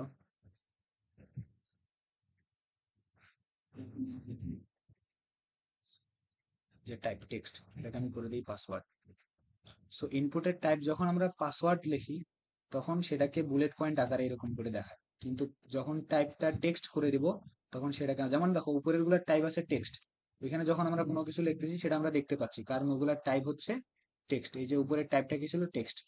সো আমাদের এই পাসওয়ার্ড ভিজিবিলিটি, টগেল পাসওয়ার্ড ভিজিবিলিটি কি করবে, সে চেক করবে যদি ফিল্ডের টাইপ, সেটা পাসওয়ার্ড, সেটা টাইপ যদি পাসওয়ার্ড হয় তাহলে সেটাকে টেক্সট করে দিবে। তো পাসওয়ার্ডের টাইপ যদি টেক্সট করে দেয় তাহলে সেই টেক্সটটা নিশ্চয়ই ভিজিবল হবে। আর যখন টেক্সটটা ভিজিবল হবে তখন আইকনটা আসবে হিডেন আইকন। এই জন্য তখন আইকনের সোর্সটা আমি চেঞ্জ করে অন্য একটা আইকন এখানে দিয়ে দিলাম, বললাম যে হাইড পাসওয়ার্ড ডট পিএনজি নামে যে আইকনটা আছে সেটা যেন দেখা যায়। আদারওয়াইজ, আদারওয়াইজ উল্টাটা যদি হয়, যে টাইপ যদি টেক্সট হয়ে থাকে এবং ইমেজ যদি ভিউ পাসওয়ার্ড দেখায় তাহলে টাইপটাকে করে দিতে হবে পাসওয়ার্ড এবং এটাকে করে দিতে হবে হাইড পাসওয়ার্ড। এই জন্য টাইপটাকে করে দিলাম আমি পাসওয়ার্ড এবং রিসোর্সের এখানে দিলাম আমি ভিউ পাসওয়ার্ড। তাহলে বর্তমানে টাইপ আছে, এখানে টাইপ, টাইপ হয়ে আছে এখন টেক্সট। আর এইখানে ইমেজ আছে কোনটা, এই ইমেজটার নাম হচ্ছে ভিউ পাসওয়ার্ড, সরি এই ইমেজটার নাম হচ্ছে হাইড পাসওয়ার্ড। এখন ওটা যদি আমি ক্লিক করি তাহলে এইটা হয়ে গেল এখন ভিউ পাসওয়ার্ড আর টাইপ হয়ে গেল পাসওয়ার্ড। ওকে, এইটুকুই কাজ। এরপর কি সবার শেষে একটা ফাংশন রান হচ্ছে যেটার নাম হচ্ছে ভ্যালিডেট ফর্ম। এই ভ্যালিডেট ফর্ম ফাংশনটা কখন রান হয়, যখন আমরা সবগুলা ডাটা ইনপুট দিয়ে লগ ইন ফাংশনে ক্লিক করি। লগ ইন ফাংশনে ক্লিক করলে তখন এইখান থেকে কল হয় ভ্যালিডেট ফর্ম। এই যে অন সাবমিট, যখন আমরা ফর্মটা সাবমিট করব, সাবমিট করার সময় ভ্যালিডেট ফর্ম ফাংশনটা কল হবে। এই ভ্যালিডেট ফর্ম ফাংশনটা যদি রিটার্ন করে ট্রু, তাহলে আমাদের এই ইনফরমেশন গুলা লগ ইন ডট পিএইচপি ফাইলের ভিতরে যাবে। আর যদি ফলস রিটার্ন হয় তাহলে লগ ইন ডট পিএইচপি ফাইলের ভিতরে যাবে না, এবং মেথড হিসেবে ইউজ করছি আমরা পোস্ট। তাহলে ভ্যালিডেট ফর্ম কি করবে, উপরে সবগুলা মেথডকে কল করবে। এই যে উপরে দুইটা মেথড ছিল, একটা ভ্যালিডেট ইউজার নেম আর একটা ভ্যালিডেট পাসওয়ার্ড, এই দুটাকে কল করবে। কল করার পর যদি কোনো একটা জায়গায় এরর থাকে, যেমন এইবার, এবার যেহেতু এই জায়গাটাতে এরর আছে এবং এইখানে আমি ধরো হ্যান ত্যান কোনো কিছু দিলাম দিয়ে যদি আমি লগ ইনে বাটনে ক্লিক করি, আমার কিন্তু উপরে একটা কি আসতেছে, একটা পপ আপ আসতেছে, এটাকে আমরা বলি অ্যালার্ট। সেই কাজ কিভাবে করলো, প্রথমে সে document dot query selector all এর ভিতরে ওয়ার্নিং ক্লাসগুলোতে দেখলো। সো ওয়ার্নিং ক্লাস দিয়ে আমরা কি করছি, যতগুলো আমরা এরকম করে ওয়ার্নিং শো করব সবগুলাকে আমরা ওয়ার্নিং ক্লাসের ভিতরে রাখলাম। সবগুলা ওয়ার্নিং ক্লাস সিলেক্ট হয়ে গেল। তো ওয়ার্নিং ক্লাসের লেন্থ এক্ষেত্রে কি হবে, এখানে একটা ওয়ার্নিং শো করাইছিলাম আর এখানে একটা, তাহলে টোটাল লেন্থ হবে 2। তার মানে এখন সে কি করতেছে, একটা লুপ চালাচ্ছে। এই কোয়েরি সিলেক্টর অল এর মাধ্যমে যতগুলা ওয়ার্নিং ক্লাস আছে সবগুলাকে সে সিলেক্ট করলো। সিলেক্ট করার পরে সে লেন্থ চেক করতেছে। সে দেখতেছে ওয়ার্নিং ক্লাসের লেন্থ যদি আমার, সরি এখানে লুপ চালাইছে 0 থেকে শুরু করে, তাহলে 1 পর্যন্ত চলবে। যেহেতু 2 লেন্থ তাহলে 0 আর 1 পর্যন্ত চলবে। যেহেতু ইন্ডেক্সিং 0 থেকে শুরু হয় এই অ্যারেটাতে, তাহলে ওয়ার্নিং এ 0তম ইন্ডেক্সে দেখবে। সেইখানে যদি কোনো ইরোর, এইখানে দেখো এইখানে ইরেরটার ভিতরে কোনো কিছু মেসেজ নাই, এর মানে কি, যদি ওখানে কোনো রকমের ইরোর না থাকে, যদি কোনো রকম ইরোর না থাকে, বাট এইখানে যেহেতু নট দেওয়া আছে এর মানে হচ্ছে যদি কোনো ইরোর থাকে। অর্থাৎ ওয়ার্নিং ক্লাসের এই যে এতগুলা ওয়ার্নিং ক্লাস আছে তার ভিতরে কোনো একটাতে যদি এরকম একটা ওয়ার্নিং উঠে থাকে, উপরে ভিজিবল হয়ে থাকে, তাহলে সে উপরে যেন একটা অ্যালার্ট দেয়। এই অ্যালার্টটার এখানে কি লিখছে, অ্যালার্ট ফাংশন লিখলেই আমরা জাভাস্ক্রিপ্টে এরকম অ্যালার্ট হয়ে যায়। অ্যালার্ট ফাংশনে লিখবে please correct the highlighted issues, এই জন্য এখানে লেখা হচ্ছে please correct the highlighted issues. তো হাইলাইটেড ইস্যুস কোথায় আছে, এইখানে, তার মানে এই ফিল্ডে কোনো ঝামেলা আছে। এবং রিটার্ন করে দিবে ফলস। যখন রিটার্ন ফলস করবে তখন উপরে সাবমিশনটা বন্ধ হয়ে যাবে। আর যদি এইদিকে কোনোখানে ভেজাল না হয় তাহলে রিটার্ন করবে ট্রু। আর যখন ট্রু রিটার্ন করবে তখন এইখানে আমার ট্রু চলে আসলো, তার মানে সাবমিট হবে। এবার আমার ইনফরমেশন গুলা নিয়ে চলে যাবে সে লগ ইন ডট পিএইচপি ফাইলের ভিতরে। এই পিএইচপিটা শুধু বোঝাবো আমি, একটি মনোযোগ দিয়ে শুনতে হবে এই পিএইচপিটা যখন আমি বোঝাবো, কারণ বাকি পিএইচপি গুলো অনেকটা সেম। আর এই পেজটাই শুধুমাত্র এতটা সময় নিয়ে আমি বোঝাইলাম, বাকিটাতে আমি কোনো এইচটিএমএল সিএসএস বোঝাবো না। তো পিএইচপি রান করানোর জন্য সর্বপ্রথম কি করতে হবে, পিএইচপি আমার একটা ডেটাবেস কানেকশন ক্রিয়েট করতে হবে, কিন্তু এখানে আমি কোনো কানেকশন ক্রিয়েট করি নেই। এখানে কোনো ক্রিয়েট লেখা নেই, কানেকশন যেহেতু ক্রিয়েট করি নি কিন্তু আমি ইনক্লুড করছি, তার মানে নিশ্চয়ই ডিএবি কন নামে একটা ফাইল আছে আমার কাছে। সো আমি চলে যাই, where is my DB con file, where are you,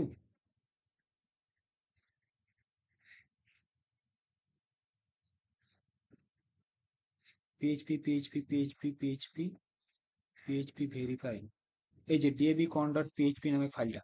এই ফাইলটা যদি আমি দেখাই, এখানে আমি কি কি লিখছিলাম, এখানে জাস্ট কিছুই লিখিনি। আমরা পিএইচপি যখন লিখি তখন সিনট্যাক্স হচ্ছে প্রথমে ওপেনিং দিতে হবে, তারপরে ক্লোজিং দিতে হবে। এবং এই যে মাই এসকিউএলআই কানেক্ট, আচ্ছা এই জিনিসগুলো আমি কিভাবে শিখলাম, কথা হচ্ছে সেটা সুন্দর করে W3 স্কুলে এসব বলা আছে। পিএইচপি W3 স্কুল এটা লিখে সার্চ করলে W3 স্কুলে যাইতে হবে। যার পর এখানে পিএইচপি তে আমাদের অলরেডি সিলেক্ট হয়ে আছে। আমি একটু স্প্যান করে দেখাই, এই এখানে ভেতরে যাইতে হবে। নিচে এইদিকে ভ্যালিডেশন আছে, এই যে পিএইচপি ফর্মের হ্যান্ডেলিং ভ্যালিডেশন সবগুলা এখানে আছে। পিএইচপি ফাইল ক্রিয়েট আপলোড এগুলা এখানে আছে। তারপরে এই যে মাই এসকিউএলআই কোথায় গেল, মাই ডেটাবেজ,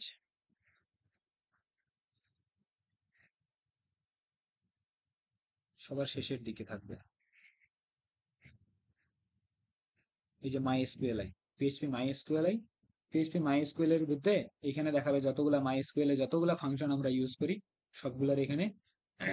অ্যাকচুয়ালি আমি এই ফাংশন গুলাকে ইউজ করেই কাজ করবো, তো এই ফাংশন গুলার ইউজ গুলা এখানে দেওয়া আছে। তো আমাদের এখানকার মধ্যে থেকে ফেস অ্যাসক নামে ফাংশন ব্যবহার করব। আর ডেটাবেস ক্রিয়েট করার সময় এই যে ক্রিয়েট ডেটাবেজের এখানে যদি আমরা ক্লিক করি, তাহলে এইখানে অ্যাকচুয়ালি দেখায় যে কিভাবে আমরা ডেটাবেস ক্রিয়েট করব।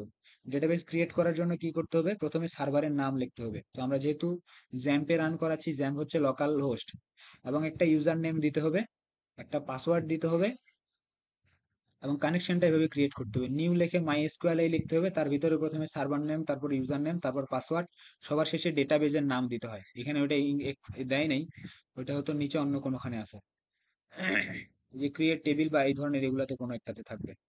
এনিওয়ে, তারপরে চেক করতে হবে যে কানেকশনটা যে আমি ক্রিয়েট করলাম ওই কানেকশনে কোনো এরর আছে কিনা। যদি কোনো এরর থাকে তাহলে সেটাকে আমার প্রিন্ট করে দিতে হবে। এই এরর প্রিন্ট করার জন্য আমরা একটা ফাংশন ব্যবহার করি যেটার নাম হচ্ছে ডাই। 2.5 ঘন্টা ধরে বক বক করতেছি, মাঝখানে 2 ঘন্টা জাস্ট গোল্লায় গেছে। সো কানেকশন ফেল দেখাচ্ছে, এর ভিতরে আমি কি করলাম, ডট কানেকশনের ভিতরে ওই যে এররটাকে, অর্থাৎ কানেকশন এখানে ডট দিয়ে আসলে কনকেটিনেশন বোঝায় পিএইচপি তে।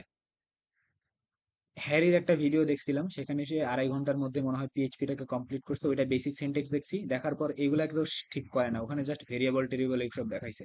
তারপর ডেটাবেসটা আমি এখান থেকে দেখছি।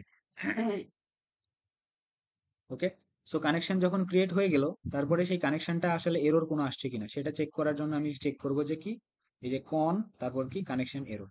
যদি কোনো কানেকশন এরর থাকে তাহলে সেটা এই যে ডাই এখানে সেই এররটা কিসের কারণে এরর হলো সেই এররটা এখানে প্রিন্ট হবে। আদারওয়াইজ আমি এরকম করে এসকিউএল গুলা রান করাতে পারি। Okay, so let's go to the website where we left off. এখানে ছিলাম আমরা। সো আমাদের ক্ষেত্রে প্রথমে দিতে হবে কি, সার্ভার নেম। তো আমাদের প্রথমে সার্ভার নেম হচ্ছে লোকাল হোস্ট আমাদের সার্ভার, আমি এটা একটু একটু বড় করে দেখাই। তারপরে দিতে হবে ইউজার নেম, তো আমাদের এই ক্ষেত্রে নাম হচ্ছে ইউজার নেম হচ্ছে রুট। জ্যাম্প যারা আমরা রান করি আমাদের এই ক্ষেত্রে ইউজার নেম হচ্ছে রুট। তারপর দিতে হবে পাসওয়ার্ড, তো আমার জ্যাম্পের ক্ষেত্রে আমি কোনো রকমের পাসওয়ার্ড সেট করে নেই জ্যাম্পে, এজন্য আমি পাসওয়ার্ডটা জাস্ট ফাঁকা রাখলাম। এবং একটা ডেটাবেস আমি ক্রিয়েট করে রাখছি জ্যাম্প সার্ভারের ভিতরে, যেটার নাম হচ্ছে project TP. If I go to the XAMPP server, let me show you, this is the XAMPP and I'm going to the admin panel, and in this case I will be able to show what is এই যে দেখো project DB দেখাচ্ছে। Project DB যদি আমি click করি, এর ভিতরে দেখা যাবে ইউজার নামে একটা টেবিল আছে। সব আস্তে আস্তে কেন, এই ইউজার টেবিলের ভিতরে কি দেখা যাচ্ছে, দুইটা ডেটা আমি অলরেডি এখানে ক্রিয়েট করে রেখেছি, তার ভিতরে একটারে আমি করে দিই ডিলিট, এটারে আমি ডিলিট করে দিই এখান থেকে, কারণ এটা নিয়ে আমি টেস্ট করব। ওকে, এই ডেটাটারে আমি করে যাচ্ছি ডিলিট, ব্যাস ওই ডেটাটা এখান থেকে ডিলিট হয়ে গেল। আর বিল্লাল হোসেন এটা আমার একটা করাই আছে, সো এটাও একটা প্রয়োজন হবে, আর একটা নির্ধারণ করে ক্রিয়েট করবো, এই জন্য আমি রেখে দিচ্ছি এটাকে। ওকে, তাহলে দেখতেলাম যে এই যা হচ্ছে আমাদের ডেটাবেস নাম। তাহলে এই কানেকশনটা আমি অন্য একটা ফাইলে ক্রিয়েট করলাম, কারণ আমি পরবর্তীতে যতগুলা ফাইল আমি পিএইচপি তে বানাবো, এটা বারবার আমি লিখবো না, জাস্ট ইনক্লুড করে নিব পাথ। আমরা ছিলাম login.php তে, login.php তে আসলাম, এখানে ওই জাস্ট পাথটা আমি ইনক্লুড করছি, যেটা কি এই ফাইলের ভিতরেই আছে, জাস্ট dabcon.php হচ্ছে আমাদের কানেকশনটার নাম। এবারে চেক করতেছি যে কানেকশনে কোনো এরর আসলো কিনা, যদি এরর আসে তাহলে সেটাকে ডাই করে প্রিন্ট করে দিবে। কিন্তু যদি কোনো এরর না আসে তাহলে আমরা কি করব, ইউজার যে ভ্যালুগুলা দিছে সেগুলাকে এখন আমি গেট করব ইউজারের কাছ থেকে।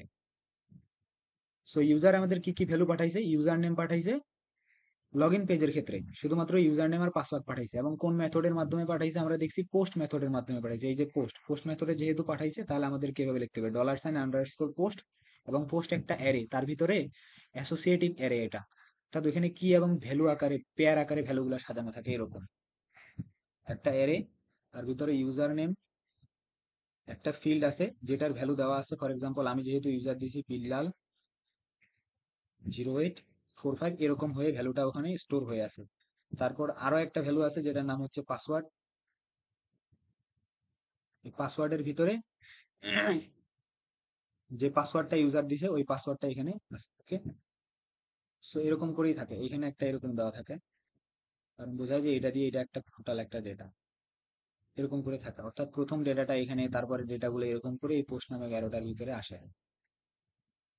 সো আমি ওই পোস্ট অ্যারেটা থেকে আমি করলাম, বললাম যে ইউজার নেম নামক যে কি আছে সেটার আন্ডারে যে ভ্যালুটা আছে সেটাকে নাও। সেটা আসলে ইউজার এর আগের অর্থাৎ ইউজার এখানে ইনপুট দিছে, এখানে ইউজার যেটা ইনপুট দিছে সেটাকে আমি নিয়ে ইউজার নামে মনে করি ভেরিয়েবলের ভিতরে স্টোর করলাম। পিএইচপি তে ভেরিয়েবল ডিক্লেয়ার করার সময় সামনে $সাইন দিতে হয়।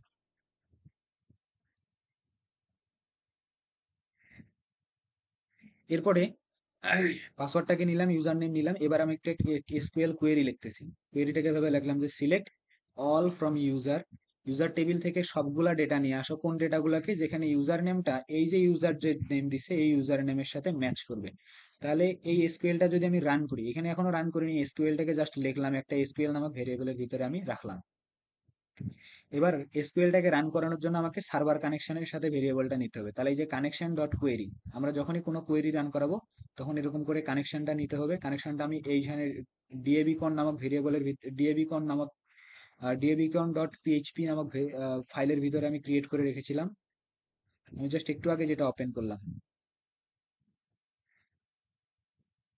যে ডিএবিকন ডট কম, এখানে আমি একটা ভেরিয়েবল লিখছিলাম যেটার নাম হচ্ছে কন ডট পিএইচপি, অর্থাৎ $সাইন কন, ওই কনের মাধ্যমে আমি একটা কোয়েরি চালাইলাম। কোয়েরি নামক ফাংশনের ভিতরে এই স্কুয়েলটা দিয়ে, তাহলে এই কোয়েরিটা যদি রান হয় সে একটা রেজাল্ট নিয়ে আসবে, রেজাল্ট একটা অ্যারে আসবে। সেই রেজাল্টের ভিতরে অনেকগুলো অ্যাসোসিয়েটিভ এরকম জিনিস থাকবে, তার মধ্যে থেকে রো নামে একটা জিনিস থাকবে। সো এই রেজাল্টটা কি আসলো, অর্থাৎ এই এসকিউএল কোয়েরিটা রান করার পর কি রেজাল্ট আসবে সেটা আমি এখন চেক করব। তাহলে এসকিউএল এর আমি দেখলাম যে ওই রেজাল্টটা যেটা আসলো সেটাতে নাম্বার অফ রোস যদি 0 থেকে বেশি হয়, তাহলে যে রেজাল্টটা আসলো সেটা যদি সেটাতে যদি নাম্বার অফ রেস 0 থেকে বেশি হয়, মানে কি অ্যাটলিস্ট একটা যদি হয় তার মানে কোনো ডেটা আসছে। আর যদি 0 থেকে কম হয় তার মানে কোনো ডেটা আসে নাই। 0 থেকে যদি খুব বেশি হয় তাহলে ডেটা আসছে, ডেটা আসলে এই কাজগুলো করবো। আর যদি ডেটা না আসে জাস্ট ইউজারকে বলে দিব ইনভ্যালিড ইউজার নেম অথবা পাসওয়ার্ড। আর যদি ডেটা আসে তাহলে আমি কি করব, সেই ডেটাটাকে ফ্যাচ করব। তাহলে এই রেজাল্ট থেকে ফ্যাচ অ্যাসক নামে একটা ফাংশন আছে, এটা কোথায় আছে, একটু আগেই দেখাইছিলাম এখানে, ফ্যাচ অ্যাসক মেবি মাই এসকিউএল। যদি if you are curious to know what is the meaning actually of this function, so you can actually explore these things. I'm going to show you how to you can do that. Here you can see that face assoc. If you click on this option, there will be the explanation actually what does it mean by face assoc. Here you can see that mysqli face assoc functions fetches a result row as an associative array. Associative array কি একটু আগে আমি দেখালাম কি value pair আকারে থাকে। ওকে, so এখানে আছে ডেটাগুলো, এখান থেকে আমি এই জিনিসগুলোরই শিখছি। Even today I okay, so এখন ফেস অ্যাসক ফাংশন কি করবে, সেই রেজাল্ট গুলাকে ফেস করে নিয়ে আসলো, নিয়ে এসে সেই রেজাল্ট গুলাকে রো নামক ভেরিয়েবলটার ভিতরে রাখলো। রো অ্যাকচুয়ালি একটা অ্যারে। এবার আমি পাসওয়ার্ডটাকে ভেরিফিকেশন করবো, এই জন্য আমি পাসওয়ার্ড ভেরিফাই নামে একটা ফাংশন আছে পিএইচপি এর বিল্ট ইন, এটা আমরা এখানে গিয়ে খুঁজে পাবো। এই যে এখানে গিয়ে পাসওয়ার্ড ভেরিফিকেশনের ফর্ম ভ্যালিডেশনের ওখানে আমরা পাবো। সো পাসওয়ার্ড ভেরিফাই ফাংশনের মধ্যে দুইটা প্যারামিটার দিতে হয়, একটা হচ্ছে ইউজার যে পাসওয়ার্ডটা দিল সেটা তো নিশ্চয়ই পাসওয়ার্ড ভেরিয়েবলের ভিতরে আছে সেটা, আর আমার ডেটাবেজের ভিতরে কি পাসওয়ার্ড আছে। তাহলে ডেটাবেজের ভিতরে এই যে যে রোটা আমি নিলাম এই রো এর ভিতরে পাসওয়ার্ড নামক কি এর ভিতরে যে ভেরিয়েবল ভ্যালুটা আছে, অর্থাৎ ডেটাবেজের ভিতরে যে পাসওয়ার্ডটা আছে আর ইউজার যে পাসওয়ার্ড আছে এই দুইটা যদি ম্যাচ হয় তাহলে একটা ট্রু রিটার্ন হবে। আর ট্রু রিটার্ন হলে যদি ম্যাচ হয় তাহলে আমাকে amazon.html টাতে নিয়ে যেতে হবে। amazon.html কি ছিল, এখানে পাসওয়ার্ড রান করার পর আমার যে অ্যামাজনের ওয়েবসাইটটা দেখতে পাচ্ছিলাম সেটা। আর যদি পাসওয়ার্ডটা ম্যাচ না হয় তাহলে আমি শো করব যে কি invalid user name or password. এটা গেল একটা কেস। সো এবার আমরা দেখবো রেজিস্টার বাটনে যখন ক্লিক করা হয়, আমি যদি রেজিস্টারে ক্লিক করি তাহলে আমাদেরকে রেজিস্ট্রেশন ডট এইচটিএমএল, এই যে এটা দেখি আমি এখানে বলতেছে রেজিস্টার ডট এইচটিএমএল নামক পেজটাতে নিয়ে যাচ্ছে। তাহলে আমরা দেখি রেজিস্টার ডট এইচটিএমএল পেজটাতে গিয়ে দেখি এখানে। ওকে, সো আমি জাস্ট কি করছি, লগ ইন ডট এইচটিএমএল অর্থাৎ ইন্ডেক্স ডট এইচটিএমএল টার ভিতরে যেরকম করে আমি ডিপ গুলা বানিয়েছিলাম, একটা ডিপ নিয়েছিলাম এই যে ফর্ম গ্রুপ, লেবেল রাখছিলাম, তার মধ্যে একটা একটা ইনপুট ফিল্ড নিয়েছিলাম, তার নিচে এখানে একটা ওয়ার্নিং রাখছিলাম। ওই গ্রুপটাকেই জাস্ট কপি করে এখানে কয়বার পেস্ট করছি, 1 2 3 4 5 6, 6বার পেস্ট করে জাস্ট আমি ভ্যালুগুলাকে চেঞ্জ করে দিয়েছি। এখানে নেম করে দিয়েছি, এখানে ইউজার নেম, এরকম করে জাস্ট ফিল্ডগুলাকে আমি চেঞ্জ করছি। দেখা যাক, এই যে এখানে একটা ডিম নিলাম ফর্ম গ্রুপ, এই ফর্ম গ্রুপের ভিতরে আমার লেভেলটাকে আমি নেম করছি, ইনপুট টাইপটাকে করে দিছি টেক্সট, এবং এখানে একটা ফাংশন ক্লিক হচ্ছে, অর্থাৎ যখনই আমি একটা করে এখানে কোনো কিছু প্রেস করতেছি একটা ফাংশন কল হচ্ছে, যেটা নাম হচ্ছে ভ্যালিডেট নেম, যেটা চেক করতেছে যে নামটা ভ্যালিডেট কিনা। যেমন একজন মানুষের নামে কিন্তু স্পেশাল ক্যারেক্টার থাকতে পারে না, যখনই আমি এখানে একটা স্পেশাল ক্যারেক্টার দিলাম তখনই ভ্যালিডেট নেম ফাংশনটা ক্লিক হলো, এবং ওই ফাংশনটা কল করলো, ওই ফাংশন ডেফিনেশনের ভিতরে ডেফিনেশনের মধ্যে গেল, গিয়ে দেখতেছে এটা হচ্ছে ঠিক না, এই জন্য এখানে সে এই যে ওয়ার্নিংটা আছে, ওয়ার্নিং ক্লাসটা সেটা ইনঅ্যাক্টিভ ছিল, ওইটাকে সে ভিজিবল করে দিল অর্থাৎ অ্যাক্টিভ করে দিল। সো এইটুকু ফাংশনালিটিস আমরা এখন দেখবো। তাহলে এই ফিল্ডগুলো আমরা দেখছি যে কিভাবে আসলে এইগুলা এইচটিএমএল দিয়ে ক্রিয়েট করে এবং সেগুলাকে সিএসএস দিয়ে কিভাবে ডিজাইন করে, সেটাও আমি তারপরে আমি একটু দেখাচ্ছি। ইফ ইউ আর রেডি, তোমরা যদি হুবহু এটা কপি করতে চাও তাহলে ইউ ক্যান ডু দ্যাট। এখান থেকে কোডগুলা দেখো, I'm gonna scroll down slowly. Just ওপাশে যেরকম করে বানাইছিলাম ওরকমই এখানে বানাইছি, কপি পেস্ট, স্পেশাল কিছু চেঞ্জেস। ওকে, সো এই জন্য আমি এখানে আর ইয়াটা দেখাবো না, এইচটিএমএল আর সিএসএস ফাইল নিয়ে কথা বলবো না, ডিরেক্ট যে জাভা স্ক্রিপ্টে চলে যাবো। সো জাভা স্ক্রিপ্টে যখন গেলাম, এখানে প্রথমত ভ্যালিডেট নেম ফাংশনটা আমরা দেখলাম, এখানে যখনই আমি হচ্ছে একটা স্পেশাল ক্যারেক্টার দিলাম, মানে মেইন কথা হচ্ছে এখানে আমি যখনই কোনো কিছু লেটার ইনপুট দিচ্ছি প্রত্যেকবার আমার ভ্যালিডেট ফাংশনটা কল হচ্ছে, এবং ভ্যালিডেট ফাংশনটার ভিতরে আমি একটা রেজিক্স রেখেছি। এই রেজিস্টারটা কি, রেজিস্টার ভিতরে বলে দিছি যে এর ভিতরে এ থেকে জেড পর্যন্ত লেটার গুলা থাকতে পারবে, ক্যাপিটাল হোক আর স্মল হোক, এবং স্পেস থাকতে পারবে কারণ মানুষের নামে কিন্তু স্পেস থাকে, মোহাম্মদ আব্দুর রহমান। তারপর ডট থাকতে পারে কারণ মোহাম্মদ লিখতে গেলে অনেক সময় ডট লেখে, ডাক্তার লিখতে গেলে ডট লেখে। সো ডট থাকতে পারবে, এই কয়েকটা জিনিস নামের মধ্যে থাকতে পারবে। অ্যাপোস্ট্রোফিও থাকতে পারবে দিছি, কখনো কখনো কি অ্যাপোস্ট্রোফিও থাকে, মিস্টার বা Mrs, I don't no actually, but I was curious, আমার মনে হচ্ছিল যে মিস্টার্স লেখার সময় তো হয় না। আচ্ছা, অ্যাপোস্ট্রোফিও দিছিলাম, বাট আমি যদি চাই যে অ্যাপোস্ট্রোফিটা না থাক তাহলে আমি যা সেটাকে এখান থেকে আউট করে দিতে পারি।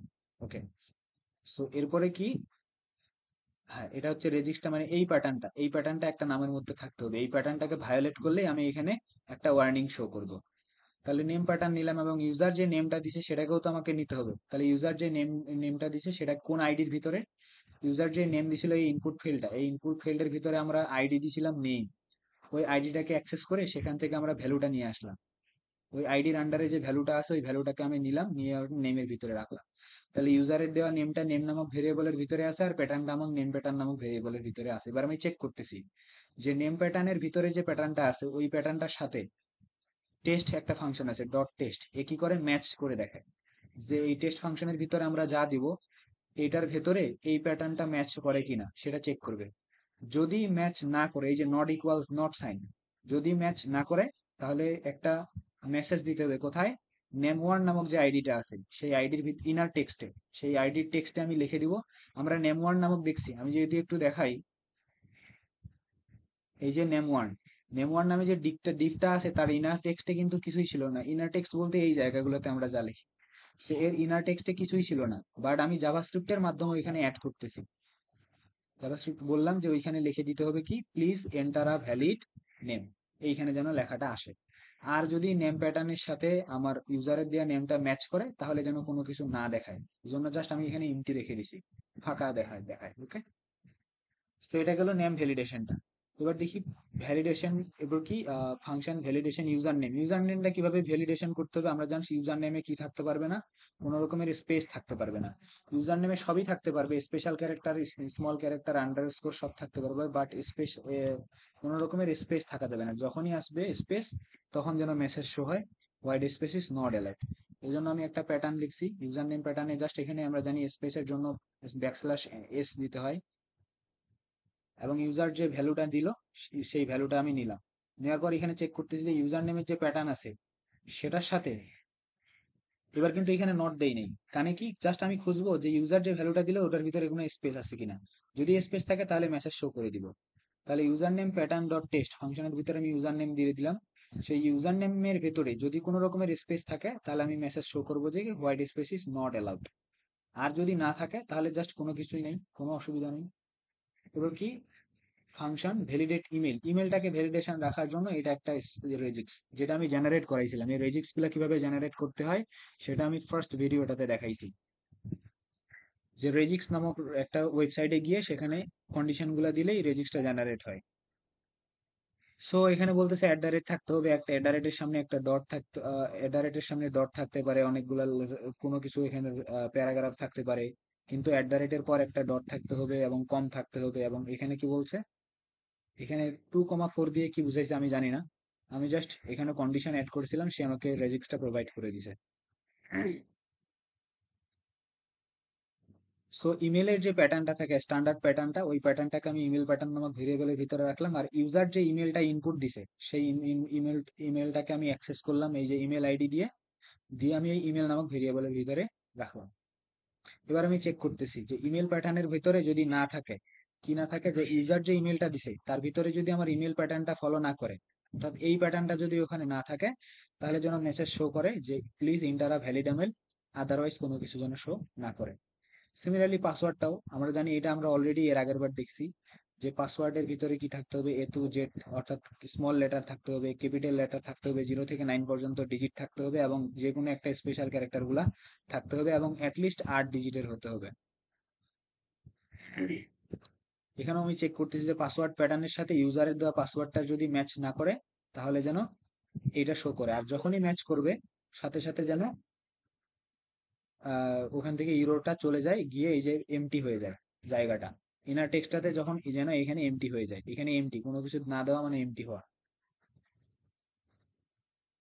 আস্তে আস্তে এরপর ভ্যালিডেট কনফার্ম পাসওয়ার্ড। কনফার্ম পাসওয়ার্ডের এই ক্ষেত্রে জাস্ট কি করবে, কিছুই করবে না, সে ইউজার এখানে যে পাসওয়ার্ডটা দিয়েছিল সেটাকে নিবে, আর এখানে যে পাসওয়ার্ডটা দিছে সেটা হচ্ছে নিচ্ছে, নিয়ে দুইটা জাস্ট ম্যাচ করাচ্ছে। ম্যাচ করে যখনই ম্যাচ হবে তখনই এরোটা নিচ থেকে চলে যাবে। তাহলে এই যে পাসওয়ার্ডটা নিচ্ছে কোথা থেকে, প্রথমে পাসওয়ার্ড নামক যে ফিল্ড, অর্থাৎ এই ফিল্ডের যে পাসওয়ার্ডটা আছে সেটা, সেই ভ্যালুটা সে নিল, ওই পাসওয়ার্ডের ভ্যালুটা সে নিয়ে পাসওয়ার্ড নামক ভেরিয়েবলের ভিতরে রাখলো। আর কনফার্ম পাসওয়ার্ডে ইউজার যে পাসওয়ার্ডটা দিচ্ছে সেটা নিয়ে কনফার্ম পাসওয়ার্ড নামক ভেরিয়েবলের ভিতরে সে রাখলো। রাখার পর চেক করতেছে যে পাসওয়ার্ডটার সাথে যদি কনফার্ম পাসওয়ার্ডের ম্যাচ না হয়, ম্যাচ না হলে সে যেন একটা মেসেজ শো করে যে confirm password doesn't match.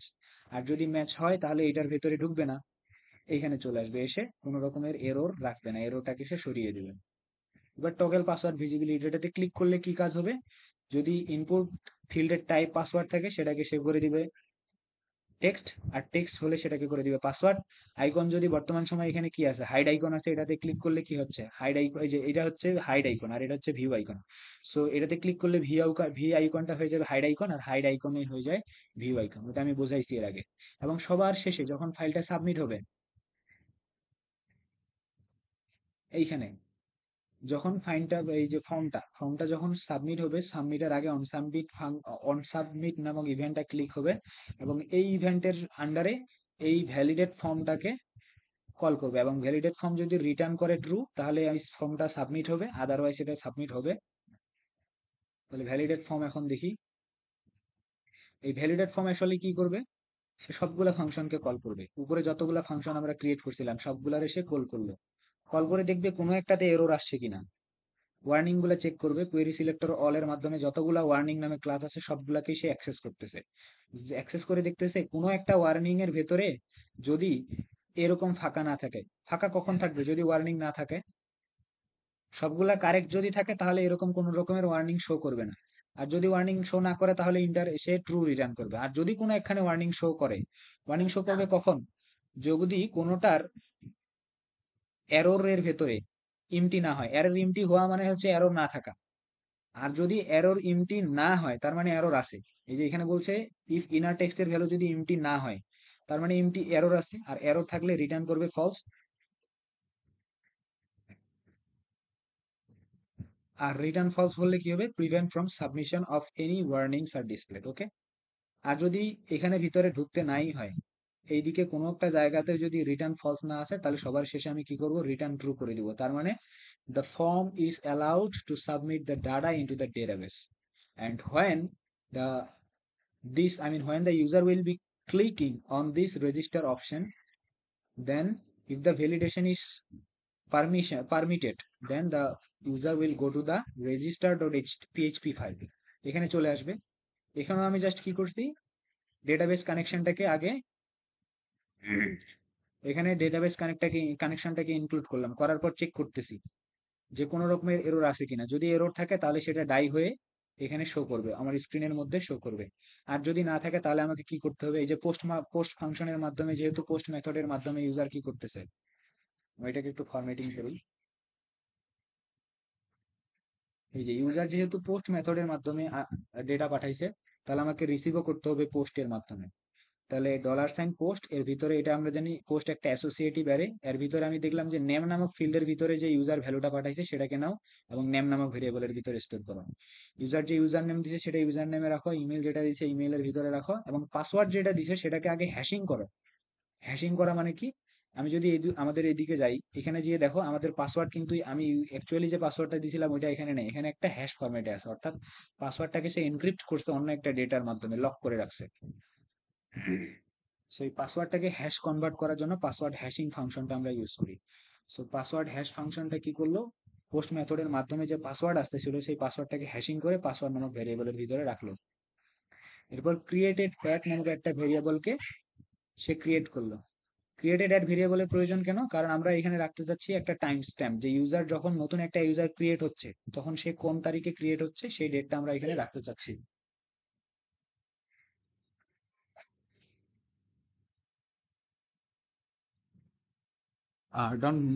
Don't mind. Here in my surrounding, many people are quarreling. They are making many noise, much noise, not many. Okay. So আমি কি করতেছি, ক্রিয়েটেড অ্যাড এর ভিতরে একটা ডেট ক্রিয়েট করতেছি। এখানে আমরা যদি W3 SQL এ যাই, এখানে আমরা গেলে এখানে দেখতে পারবো আসলে ডেট ফাংশন, স্ট্রিং নাম্বার, নিচের দিকে আছে date function, PHPOOP data types. আমি যদি এটা একটু বড় করে খুঁজি, এখানে আমরা ডেট ফাংশনটাকে, ওই যে date and time, PHP date and time, তো এখানে আছে ওই ফাংশনটা। তো ডেট ফাংশন কি করে, ডেট ফাংশনের ভিতরে আমাদের একটা ফরম্যাট দিতে হয়, ওই ফরম্যাটে সেই ডেটটাকে জেনারেট করে। আমি একটা ফরম্যাট দিয়েছি, প্রথমে ইয়ার আসবে, তারপরে মান্থ আসবে, তারপরে ডে আসবে। আমি জাস্ট ওইখান থেকে কপি করে নিয়ে এখানে পেস্ট করছি। তারপর একটা কি আসবে, আওয়ার আসবে, তারপরে মিনিট আসবে, তারপরে সেকেন্ড আসবে, এরকম করে একটা ডেট ক্রিয়েট হয়ে স্ট্রিং হিসেবে সে এটার ভিতরে চলে আসবে। এবার আমি একটা এসকিউএল, আমরা জানি ইনসার্ট করার জন্য আমরা এসকিউএল কোয়েরি ভাবে লিখি, ইনসার্ট ইনটু তারপর টেবিল নেম। আমাদের টেবিলটার নাম যেহেতু ইউজার্স টেবিল, আমি শো ইউ, আমাদের টেবিলটার নাম হচ্ছে ইউজার্স, এই যে ইউজার্স নামক টেবিল। এই টেবিলের ভেতরে সে এখন, এই যে টেবিলটার নাম হচ্ছে ইউজার্স, এখানে দেখা যাচ্ছে। সেটি ইউজার টেবিলের ভিতর কয়েকটা ফিল্ড ক্রিয়েট করবে, কি কি, নেম নামক ফিল্ডের ভিতরে ডেটা ইনসার্ট করবে, ইউজার নেম, ইমেল, পাসওয়ার্ড এবং ক্রিয়েটেড অ্যাট। এই কয়েকটার ভিতরে সে কয়টা ভ্যালু নিবে, জয়টা ভ্যালু নিবে ততটাকে এখানে কোশ্চেন মার্ক দিতে হবে। এটা অ্যাকচুয়ালি না, ডিরেক্ট ভ্যালুস গুলা দিলেও হতো এখানে, কিন্তু এতে করে আসলে কি হয়, এতে করে ডেটা সেফটি জিনিসটা নিয়ে একটু অসুবিধা হয়, ডিরেক্ট যদি আমরা ভ্যালুগুলো এখানে হার্ড কোডেড করে পাস করি। এই জন্য আমাদেরকে বাইন্ড প্যারামিটার একটা ফাংশনের মাধ্যমে পাস করতে হয়। এতে করে ওই বাইন্ড প্যারামিটার একটা ইনসাইট একটা হ্যাশিং এর কাজ করে, যেটাও এখানে লেখা আছে। এখানে এই যে অর্থাৎ এই যে W3 SQL এখানে এখানে গেলেই আমরা আসলে পাবো এটা। ডেটাবেস ইনসার্শন ইন ডেটাবেস নামে একটা ওখানে ক্যাটাগরি ক্রিয়েট করা আছে, ওইখানে এটা আছে। সো এবার আমি কি করতেছি, এভাবে যে দিলাম, তার মানে আমার এসকিউএলটা তো এখনো কমপ্লিট হয় নাই, এসকিউএলটাকে কমপ্লিট করতে হবে, করলে তাহলে এখানে ভ্যালুগুলো পাস করতে হবে। এই জন্য আমি কি করলাম, কানেকশনের সাহায্যে আমি একটা প্রিপেয়ার স্টেটমেন্ট ক্রিয়েট করলাম। এই প্রিপেয়ার ফাংশন কি করে, ওর ভিতরে এসকিউএলটা দিতে হয়। এসকিউএল এর ভিতর যেই যেই জায়গাগুলোতে আমি হচ্ছে কমা, এই যে কোশ্চেন মার্ক গুলো রেখেছি, এই এখান থেকে যে প্রিপেয়ার ফাংশন থেকে যে আমি রেজাল্টটা পাবো, সেই রেজাল্টটার সাথে বাইন্ড প্যারামিটার যোগ করলে সেই যেই জায়গাগুলোতে অর্থাৎ কোশ্চেন মার্কের জায়গাগুলোতে সে ভ্যালুগুলো এনে সেট করে দেয়। সো আবার এসটিএমটি ফাংশনটাকে আমি এসটিএমটি ভেরিয়েবলটাকে নিলাম, বললাম ওই ভেরিয়েবলের সাহায্যে আমি এখন বাইন্ড প্যারামিটার ফাংশনটাকে কল করলাম। কল করে তার ভিতরে আমি এস এস এস দিলাম। কয়টা দিব? যতগুলা এখানে কোশ্চেন মার্ক চিহ্ন আছে, একটা দুইটা তিনটা চারটা পাঁচটা, তাহলে এখানে পাঁচটা আমি এস এস এস দিছি। দিয়ে আমি বুঝাইলাম যে প্রথমে যে এস আছে এটা ফরম্যাট স্পেসিফায়ারের মতো কাজ করে। প্রথম যে এস, সেখানে আমি ইউজার নেম রাখতে হচ্ছে, প্রথম যে স্ট্রিংটা। তারপরে যে এটা, তারপরে যে এসটা সেটার ভিতরে প্রথমটাতে নেম, তারপরটা ইউজার নেম, তারপরে একটা ইমেল, তারপর একটা পাসওয়ার্ড, তারপরে একটা ক্রিয়েটেড অ্যাড। এক্ষেত্রে একটা জিনিস খেয়াল রাখতে হবে, এই যে নেম ইউজার নেম ইমেল, এইখানকার সিরিয়ালের সাথে এখানকার সিরিয়ালটা যেন মেনটেন থাকে। ওকে, এবার এই এসটিএমটি কে আগে আমার এক্সিকিউট করতে হবে, কারণ এসকিউএলটা এখন এক্সিকিউট হয়নি। এবার আমি চেক করতেছি ইফ এসটিএমটি যদি এক্সিকিউট হয়, সাকসেসফুলি এক্সিকিউট হয়। সাকসেসফুলি এক্সিকিউট হওয়া মানে হচ্ছে ইউজার যে আমাকে ইনফরমেশন গুলো দিল সেগুলো আমি ডেটাবেজে সাকসেসফুলি স্টোর করতে পারা। তো যদি সাকসেসফুলি স্টোর হয়, তাহলে সেখান থেকে আমাদের জন্য ইন্ডেক্স ডট এইচটিএমএল অর্থাৎ লগ ইন পেজটাতে যেন আমাদেরকে নিয়ে যায় এবং এই পেজটা যেন এক্সিকিউট করে। আদারওয়াইজ যদি ঠিকঠাক ইনসার্ট না হয়, তাহলে যেন আমার মেসেজ শো করে। কি মেসেজ শো করবে? প্রথমে এরর দেখাবে, এররের সাথে কনকেটিনেট করবে ইউজার যে এসকিউএলটা লিখলো এখানে, এই এসকিউএলটা দেখাবে। তারপর একটা ব্রেক ট্যাগ লেখাবে, এই যে এটা হচ্ছে কনকেটিনেশন ডট দিয়ে পিএইচপি তে কনকেটিনেশন করা হয়। তারপর ব্রেক ট্যাগ আসবে, ব্রেক ট্যাগের পর তারপরে এই যে এররটা কেন আসলো, এই এসটিএমটি এর ভিতরে কি এরর আসছে সেই এররটাকে এখানে শো করবে। এবং সবার শেষে আমরা এগুলাকে কানেকশন গুলাকে ক্লোজ করে দিলাম। ওকে, সো আমাদের আহ, এই যে রেজিস্ট্রেশন রেজিস্টার ডট এইচটিএমএল এইটা এবং এটার পিএইচপি ফাইলটারও আমাদের কাজ দেখা হয়ে গেছে। এবার আমরা দেখবো ফরগট পাসওয়ার্ড।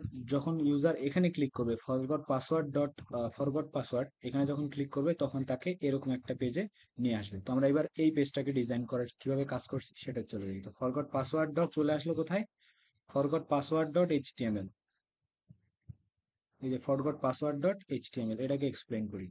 এখানে জাস্ট কিছুই করিনি, একটা কন্টেইনারের ভিতর মাত্র একটাই ডিভ রাখছি। ওই একটা ডিভের ভিতরে একটা ফর্ম গ্রুপ আছে, ফর্ম গ্রুপের ভিতরে একটা লেভেল আছে আর একটা ইনপুট ফিল্ড আছে। এই ইনপুট ফিল্ডের ভিতরে ইউজার যখন ইমেলটা দিবে, তখন আমি তখন যখন ইমেলটা দিবে তখন সেন্ড ইবি, ইমেলটা দেওয়ার পর সেন্ড ওটিপি বা বাটনটাতে ক্লিক করলে ওই ইমেলটা যদি আমার ভ্যালিডেট হয়, তাহলে ওই ইমেলের একটা, ওই ইমেলটাতে একটা ইমেল একটা ওটিপি কোড চলে যাবে। তাহলে এইটার এইচটিএমএল সিএসএস নিয়ে তেমন কিছু বলার নেই, জাস্ট একটা হেডিং আছে, হেডিংটার ফরগট পাসওয়ার্ড লেখা আছে। এর ভিতরে একটা ফর্ম আছে, ফর্মটার ভিতরে মেথড হচ্ছে পোস্ট, এবং একটা লেভেল আছে ইমেল, একটা ইনপুট ইনপুট টাইপ আছে, একটা ইনপুট ফিল্ড আছে, আর নিচে একটা বাটন আছে। তো ইউজার যখন বাটনে ক্লিক করবে তখন চলে যাবে sandDP ডট পিএইচপি নামক ফাংশনটা। এই ফাংশনটা এই ফাইলটা তখন কাজ করবে send otp dot PHP. So দেখো এখানে কি কাজটা হয়। এখানে ইউজার একটা ইমেল দিবে, ফর এক্সাম্পল এটা ইউজার ইমেল দিল, দেওয়ার পর সে এখানে ক্লিক করবে। যখনই ক্লিক করবে তখনই আমার এই পেজটাতে অ্যাকশন চলে আসবে। এই স্যান্ড এডিপি ডট পিএইচপি আসলে কি করে, এইখানে একটা প্লাগইন ব্যবহার করছি আমি। এই প্লাগইনটা আসলে আমাদের সব কাজগুলা করে দিবে। সেই প্লাগইনটা আজ একটু আগে আমি দেখাই, ওটা আসলে একটা জিপ ফাইল ছিল, যেটা আমি ডাউনলোড করেছি গুগল থেকে, ইউটিউবের একটা ভিডিও দেখে। আমি যদি যাই ই ই ড্রাইভের মধ্যে থেকে ডিজিটাল মার্কেটিং থেকে যদি আমি জ্যাম্পে যাই, জ্যাম্প থেকে যদি আমি এইচটি ডক্স থেকে আমরা যদি ফর্ম ইউজিং জেএস অর্থাৎ আমাদের প্রজেক্টটাতে যাই, তাহলে প্রজেক্টটার ভিতরে যে এসএমটিপি নামে একটা ফোল্ডার আছে, এটা জিপ ফাইল করা ছিল। এই ফোল্ডারটার ভিতরে ওই এসএমটিপি মেইলার নামে প্লাগইনটা আছে। ওই প্লাগইনের ভিতরে এরকম অনেকগুলা ফাইল থাকবে, তার মধ্যে আসল ফাইল হচ্ছে এটা, এই যে PHP mailer autoload dot PHP, এটাকে আমাদের ফাইলে ইনক্লুড করতে হবে। বাকিগুলা এগুলা কি আছে, I didn't even try to know what are this, এগুলো আমি চেষ্টাও করিনি, কারণ এখানে যে ফাইলগুলো আছে এগুলো আমাদের জানার দরকার নেই। এগুলা গুগল তাদের সার্ভিসগুলোকে ম্যানেজ করার জন্য এটা ক্রিয়েট করছে, এই ফাইলগুলো লেখছে। আমাদের জাস্ট দরকার এই যে পিএইচপি মেইলার অটোলোড নামক ফাইলটা।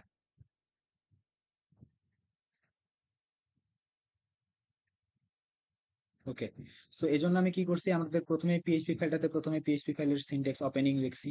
তারপরে এই যে ডেটাবেস কানেকশনটাকে ইনক্লুড করছি ডিএবি কন ডট পিএইচপি। তারপর এসএমটিপি, এই যে আমি এইখানে একটা পাথ দিয়ে দিছি। কোন পাথ? এটা আমাদের এই যে একটু আগে যে ফাইলটা আমি দেখাইলাম, যে আমাদের ফর্ম ইউজিং জেএস এর ভিতরে এসএমটিপি নামক একটা ফোল্ডার আছে, ওর ভিতরে PHP mailer autoload dot PHP নামে একটা ফাইল আছে। এই ফাইলটাকে আমার এখানে ইনক্লুড করতে হবে। আমরা যখন ইমেল সার্ভিস নেই তখন দুই তিন ভাবে ইমেল সার্ভিস নেওয়া হয়, তার মধ্যে আরেকটা হচ্ছে এসএমটিপি ও মেইলার ইউজ করে। আমরা এসএমটিপি নামে একটা প্রোটোকল পড়ছিলাম যখন আমরা 11-এ পড়তাম, যে file transfer protocol, FTP, SMTP, তার মধ্যে এটাও একটা। এরপরে কি করতে হবে, এটা নিয়ে আমি একটু ঝামেলায় পড়ছিলাম। এটাকে আমি ডিরেক্টলি রান করাচ্ছিলাম, রান হচ্ছিল না, কারণ এটা টাইম জোন অনুযায়ী কাজ করে। এখন বাংলাদেশের যে টাইম জোন অনুযায়ী তখন একটা টাইম জোন সেট করতে হয়। So set the PHP time zone, বাংলাদেশের পিএইচপি টাইম জোন অনুযায়ী আমাদেরকে লিখতে হবে ডিফল্ট টাইম জোন সেট, এই যে আমাদের বাংলাদেশের রিজিয়ন ঢাকা এশিয়া। এরপর আমি চেক করতেছি যে আমার ডেটাবেস কানেকশন ঠিক আছে কিনা। যদি কানেকশন ঠিক না থাকে, এটা অ্যাকচুয়ালি উপরে দেওয়া উচিত ছিল, দিছি, এখানে কোনো অসুবিধা নেই। এরপর এইখানে ইউজার যে মেলটা দিল, এই ইমেলটা আমি পোস্ট মেথডের কাছ থেকে নিয়ে এই যে ছোট করে স্মল লেটারে ইমেল আছে এই ভেরিয়েবলটার ভিতরে স্টোর করে দিলাম। এবারে আমাকে কি করতে হবে, আবার আমাকে চেক করতে হবে যে এই যে ইউজার যে ইমেল অ্যাড্রেসটা দিল, এই ইমেল অ্যাড্রেসটা আমাদের ইউজার্স টেবিলে আছে কিনা। যদি এমন হয় যে ইউজার যে ইমেল অ্যাড্রেসটা দিছে সেটা ভ্যালু অলরেডি আমাদের ইমেল এই যে ইউজার্স টেবিলে নাই, তাহলে সে তো ইউজারই না, তার পাসওয়ার্ড, তাকে আমি কেন ওটিপি পাঠাতে যাব। এই জন্য আমি কি করব, select all from user where email, এই যে আমরা জানি যে কোশ্চেন মার্ক দিয়ে আমরা বাইন্ড প্যারামিটারের জন্য অপেক্ষা করতেছি। তো বাইন্ড প্যারামিটারের ক্ষেত্রে বললাম যে ওইখানে একটা স্ট্রিং লাগাইতে হবে, ওই স্ট্রিং এর আন্ডারে ভ্যালু আসবে ইউজার যে ইমেলটা পাঠাইছে সেটা। তারপর ওই এসটিএমটি ভেরিয়েবলটাকে আমি এক্সিকিউট করলাম, এক্সিকিউট করার পর একটা রেজাল্ট পাবো আমি। এই যে রেজাল্টটাকে আমি নিলাম, নেওয়ার পর দেখতেছি যদি এই রেজাল্টের ভিতরে নাম্বার অফ রোজ যদি 0 থেকে বেশি হয়, কখন বেশি হবে, কখন বেশি হবে, যদি এই ইমেল রিলেটেড কোনো রকমের ইনফরমেশন আমার ইউজার্স নামক টেবিলটার ভিতরে থাকে। ইউজার্স টেবিলের ভিতরে যদি কোনো রকমের ইনফরমেশন থাকে তাহলে নিশ্চয়ই নাম্বার অফ রোজ 0 থেকে বেশি হবে, অ্যাটলিস্ট 1 হবে। এখানে যদি আরো ডেটা, আরো যদি এই ইমেল আর আন্ডারে একটা ইমেল দিয়ে এখানে মাল্টিপল ইউজার ক্রিয়েট করা যাবে, কারণ আমি এখানে প্রাইমারি কি হিসেবে ডিক্লেয়ার করেছিলাম এই ইউজার নেমটাকে, ইউজার নেমটাকে প্রাইমারি কি হিসেবে ডিক্লেয়ার করেছিলাম, ইমেল অ্যাড্রেসটাকে না। আমি চাইলে ইমেল অ্যাড্রেসটাকেও করে দিতে পারতাম। এনিওয়ে, সো যখন আমি দেখতেছি যে নাম্বার অফ রোজ 0 থেকে বেশি, 0 থেকে নাম্বার অফ রোজ বেশি, মানে নিশ্চয়ই একটা ইনফরমেশন ওই ইমেলের আন্ডারে অ্যাটলিস্ট একটা রো খুঁজে পাওয়া গেছে। যদি কোনো রো খুঁজে পাওয়া যায় তার মানে ওই ইনফরমেশনটা আমার আছে, তাহলে আমাদেরকে এখন একটা ওটিপি বানাইতে হবে। এই ওটিপি বানানোর ভিতরে জাভাস্ক্রিপ্ট, জাভা ওগুলাতে যেমন আমরা math dot random function use করি, পিএইচপি তো একটা ফাংশন আছে যেটার নাম হচ্ছে র্যান্ডম, যাকে একটা স্টার্টিং এবং একটা রেঞ্জ দিতে হয়। যে আমি 6 ডিজিটের যেহেতু জেনারেট করতে চাচ্ছিলাম, এই জন্য 5টা জিরো থেকে 6টা 9, এই 6টা 9 এর মাঝখানে যে কোনো একটা র্যান্ডম ভ্যালু যেন সে এনে ওটিপি নামক ভেরিয়েবলটার ভিতরে সেট করে দেয়। এরপরে কি করতে হবে, আমাকে এক্সপায়ার টাইমটাও ডিক্লেয়ার, আমাকে এক্সপায়ার টাইমটাও জেনারেট করতে হবে। এক্সপায়ার টাইম কিভাবে জেনারেট করব, এই যে ডেট ফাংশনের ভিতর আমি এক্সপায়ার, অ্যাকচুয়ালি একটা ডেট আমি জেনারেট করব। সেই ডেটটা কি হবে, যে কারেন্ট টাইমের থেকে 5 মিনিট পরে যে সময়টা, সেটাই হবে এক্সপায়ার ডেট। এই এক্সপায়ার ডেট, কারণ ওটিপিটা আমি 5 মিনিটের জন্য রাখছি। এখন প্রশ্ন হচ্ছে 5 মিনিট কেন, নর্মালি যে ওটিপি গুলো আমরা ইউজ করি সেগুলোতে তো 30 সেকেন্ড।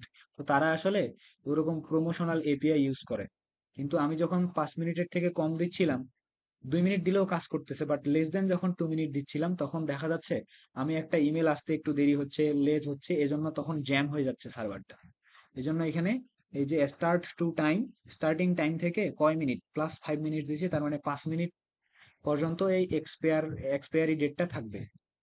এবং ক্রিয়েট হচ্ছে কখন ডেটাটা, এই যে ইমেলটা কখন ক্রিয়েট হচ্ছে সেটা, আর এক্সপায়ার হবে কখন এটা, আর ওটিপিটা, এই কয়েকটা জিনিস নিয়ে আমি কি করবো, ওটিপি ভেরিফিকেশন টেবিলটার ভিতরে রাখবো।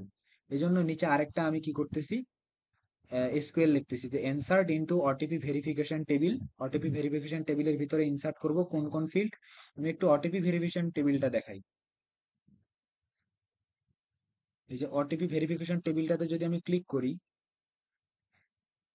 তাহলে দেখা যাচ্ছে ওটিপি ভেরিফিকেশন টেবিল হচ্ছে এটা, এটার ভিতরে একটা আইডি থাকবে, একটা ইমেল আইডি থাকবে, একটা ওটিপি থাকবে, একটা এক্সপায়ারি ডেট থাকবে, এবং কখন সেই ওটিপিটা ক্রিয়েট হয়েছে সেই ডেটটা থাকবে। তাহলে সিমিলারলি এখানে আমি ওইগুলাই লিখছি যে email, OTP, expiry, created date এগুলা থাকবে, এবং এই ভ্যালুস গুলা বাইন্ডিং প্যারামিটারের জন্য অপেক্ষা করতেছে। I am repeating this things that we use binding parameter for safety of the data encryption. ডেটাগুলাকে, ডেটা নিরাপত্তার জন্য আমরা বাইন্ডিং প্যারামিটার ইউজ করি। সো আমি stmt নামক ভেরিয়েবলটাকে আবার বাইন্ড প্যারামিটারের সাথে বলে দিলাম। এখন এখানে 4টা এস দিলাম, কারণ আমি 4টা ফিল্ডে ডেটা এন্ট্রি করব। এবং ফিল্ডগুলো কি কি? Email, OTP, expiry date, created date. এবার ওই stmt কে এক্সিকিউট করব। এক্সিকিউট করার পর যদি ট্রু রেজাল্ট আসে, তার মানে ওটিপি ভেরিফিকেশন সাকসেস, ওটিপিটাকে আমার create success, OTP creation success. তাহলে যদি আমি ট্রু হয়, অর্থাৎ ওটিপিটা যদি ঠিকঠাক ক্রিয়েট হওয়ার পর যদি ডেটাটাকে আমি এখানে ইনসার্ট করে থাকি, এই ডেটা ইনসার্ট করার সাথে সাথে আমাকে কি করতে হবে? এই এর ওটিপিটাকে আবার ইমেলের মাধ্যমেও সেন্ড করতে হবে। তাহলে ইমেলের মাধ্যমে সেন্ড করানোর জন্য আমাকে কি করতে হবে? এই যে সাবজেক্ট ওটিপি ভেরিফিকেশন নামে আচ্ছা, আমি এটুকু দেখাই যে কিভাবে আসলে এটা কেন এরকম করতেছি আমি। আমি যদি একটু আগে আমাকে যে ইমেলটা আমি পাঠাইছিলাম, অর্থাৎ ওটিপি ভেরিফিকেশনের ওখানে ডেমোটা দেখানোর সময় আমি যে ইমেলটা পাঠাইছিলাম সেটা যদি আমি একটু ওপেন করি, তাহলে দেখা যাচ্ছে এই যে উপরে একটা সাবজেক্ট আসছে, লেখা আসছে কি ওটিপি ভেরিফিকেশন। ওইটা আসলে এখানকার এই সাবজেক্টটা। এরপর একটা মেসেজটা আমি লিখে তৈরি করেছিলাম যে কি, হ্যালো হাই দেয়ার হ্যান ত্যান প্লাস ওটিপি। এই যে ওই মেসেজটা আমার এইখানে বডিতে আসবে। এই যে বডিতে সেবার শেষে আমি কি করছি, এই যে $সাইন ওটিপি দিয়ে এই ওটিপি ভেরিয়েবলের ভিতরে যে র্যান্ডম নাম্বারটা জেনারেট হয়েছে, 1 প্লাস 5টা জিরো থেকে 6টা 9 পর্যন্ত, ওই র্যান্ডম নাম্বারটা এখানে এসে অ্যাড হবে। এরপর এই যে জিনিসগুলা, এগুলো আমি কিন্তু ক্রিয়েট করে নিই। আমি জাস্ট এই দুইটা জিনিস এইখানে আসলে এই ভেরিয়েবল গুলা ক্রিয়েট করাই ছিল, আমি জাস্ট এই ভ্যালু গুলাকে চেঞ্জ করছি। এই ফাইলটা পুরোটাই ক্রিয়েট করাই ছিল, আমি শুধু এই ভেরিয়েবল গুলাকে চেঞ্জ করছি, এখানকার যে ভেরিয়েবল গুলো আছে এগুলাকে চেঞ্জ করছি বুঝে বুঝে। এরপর পিএইচপি মেইলারের সার্ভিস তারা নিল, নেওয়ার পর এখানে কি করতে হয়, এই যে এগুলা সব আগেরই দেওয়াই ছিল বাই ডিফল্ট। gmail-service.com যেহেতু নিচ্ছি, এই জন্য জিমেইল লেখছে। এরপর এই জায়গাটাতে আমাকে একটা জিনিস দিতে হয় যে ইউজার নেম কি, এই যে যেটা এইখানে দেখাবে, এটাকে বলা হয় user name. Billal Hossain 084@gmail.com, মানে যে ইমেল অ্যাড্রেসটা থেকে আসতেছে। এখানে আমি বিল্লাল হোসেন খালি লিখলেও হইতো, এখানে ইমেল অ্যাড্রেস দেওয়ার প্রয়োজন নেই, জাস্ট বিল্লাল হোসেন লিখলেও হতো। ইমেল অ্যাড্রেস নিচে দেওয়ার জায়গা আছে। এরপরে কি করতে হবে? এখন প্রশ্ন হচ্ছে, এই যে বিল্লাল হোসেন 0845@gmail.com, এই ইমেল অ্যাড্রেসটা থেকে যে ইমেলটা আসতেছে সেটা কি এমনিই হয়েছে? এমনি হয় নাই। আমাকে আমার ইমেল অ্যাড্রেসের এইখানে সেটিং এ যাইতে হয়েছে।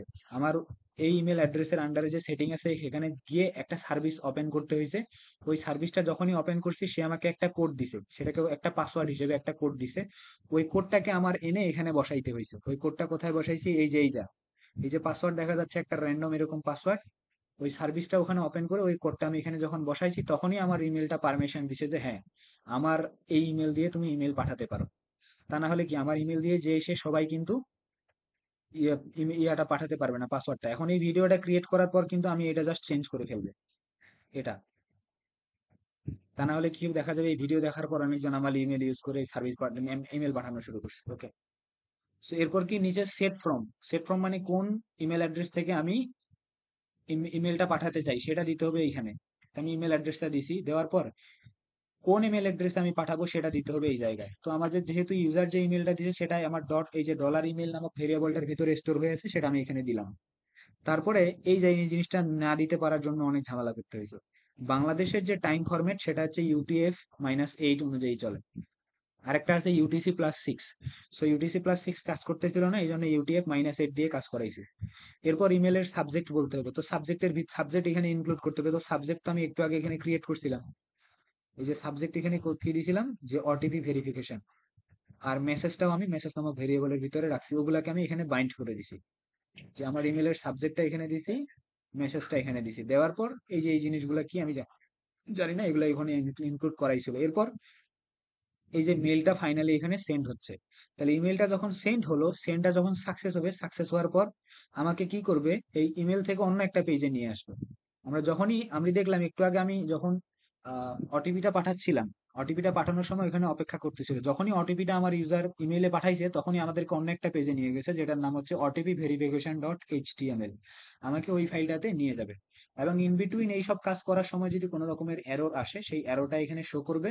আমরা জানি ট্রাই ক্যাচ ব্লক কি করে, কিভাবে এক্সেপশন হ্যান্ডলিং আমরা করছি। এরপর যদি এমন হয় যে ইউজার যে আমি যে ওটিপি পাঠাচ্ছি, সরি এইখানে, যদি এমন হয় যে ইউজার যে ইমেলটা দিছে ওই ইমেল রিলেটেড কোনো ইমেল ডেটাবেজে আমার ইউজার নামক টেবিলের ভিতরে ওই ধরনের কোনো ইমেলই নাই, তাহলে নিচে এসে বলবে, এইখানে প্রিন্ট হবে যে কি else no account found with this email, ওই ইমেলটা দিয়ে কোনো রকমের ইমেল পাওয়া যায়নি, এবং সবার শেষে আমি এই মেথডগুলোকে ক্লোজ করছি। তো এবার চলে যাই আমরা কোথায়, যদি আমার ইমেলটা সাকসেসফুলি পাঠানো হয় তাহলে আমাকে নিয়ে যাবে কোথায়, OTP verification dot HTML. I already explain that header ফাংশনকে আমরা হাইপার লিঙ্ক করার জন্য ব্যবহার করি। So now we have to move to OTP verification dot HTML. Let's find it. এই যে OTP verification dot HTML, if I run this file, just কিছুই নাই, ওটিপিটার জন্য একটা জায়গা আছে, এই যে ওটিপিটাকে বসানোর জন্য একটা জায়গা আর নিচে একটা বাটন। তাহলে ওটিপিটাকে বসানোর জন্য এখানে একটা ইনপুট ফিল্ড নিছি, আর স্টাইলিং কি করছি, I think you can understand it now. So যখন ইউজার যখন এখানে ওটিপিটা দিবে, দিয়ে ভেরিফাই ওটিপি বাটনে ক্লিক করবে, তখন তাকে ইউজারকে আবার নিয়ে যাবে ভেরিফাই ওটিপি ডট পিএইচপি নামক ফাইলে, চলে যায় ওই ফাইলে। এখানে আসলো, আসার পর ওই একই কাজ, আমি ডেটাবেস কানেকশন ইনক্লুড করলাম, তারপর দেখতেছি যে ডেটাবেস কানেকশন অর্জন করতে গিয়ে কোনো রকমের এরর আছে কিনা। তারপরে কি করতে হবে আমাকে, আসল কাজ হবে এই ফাইলে। প্রথমে আমি একটা এসকিউএল লিখলাম, সে কি করবে, বর্তমান যে কারেন্ট টাইম আছে, এই কারেন্ট টাইমটাকে সে নিবে। এসকিউএল ভেরিয়েবলটা, এই যে এখানে এসকিউএলটা রান হলো, রান হওয়ার পর একটা রেজাল্ট আসবে। এবার আমি দেখতেছি রেজাল্টটা ফলস কিনা। যদি রেজাল্টটা ফলস হয়, এটা আসলে কি করবে, আমাদের লোকাল টাইমটাকে সে নিবে। রেজাল্ট যদি ফলস হয়, তার মানে লোকাল টাইমটা ঠিকঠাক আসেনি, তখন একটা এরর প্রিন্ট করবে, আদারওয়াইজ সে লোকাল টাইমটা পেয়ে গেল।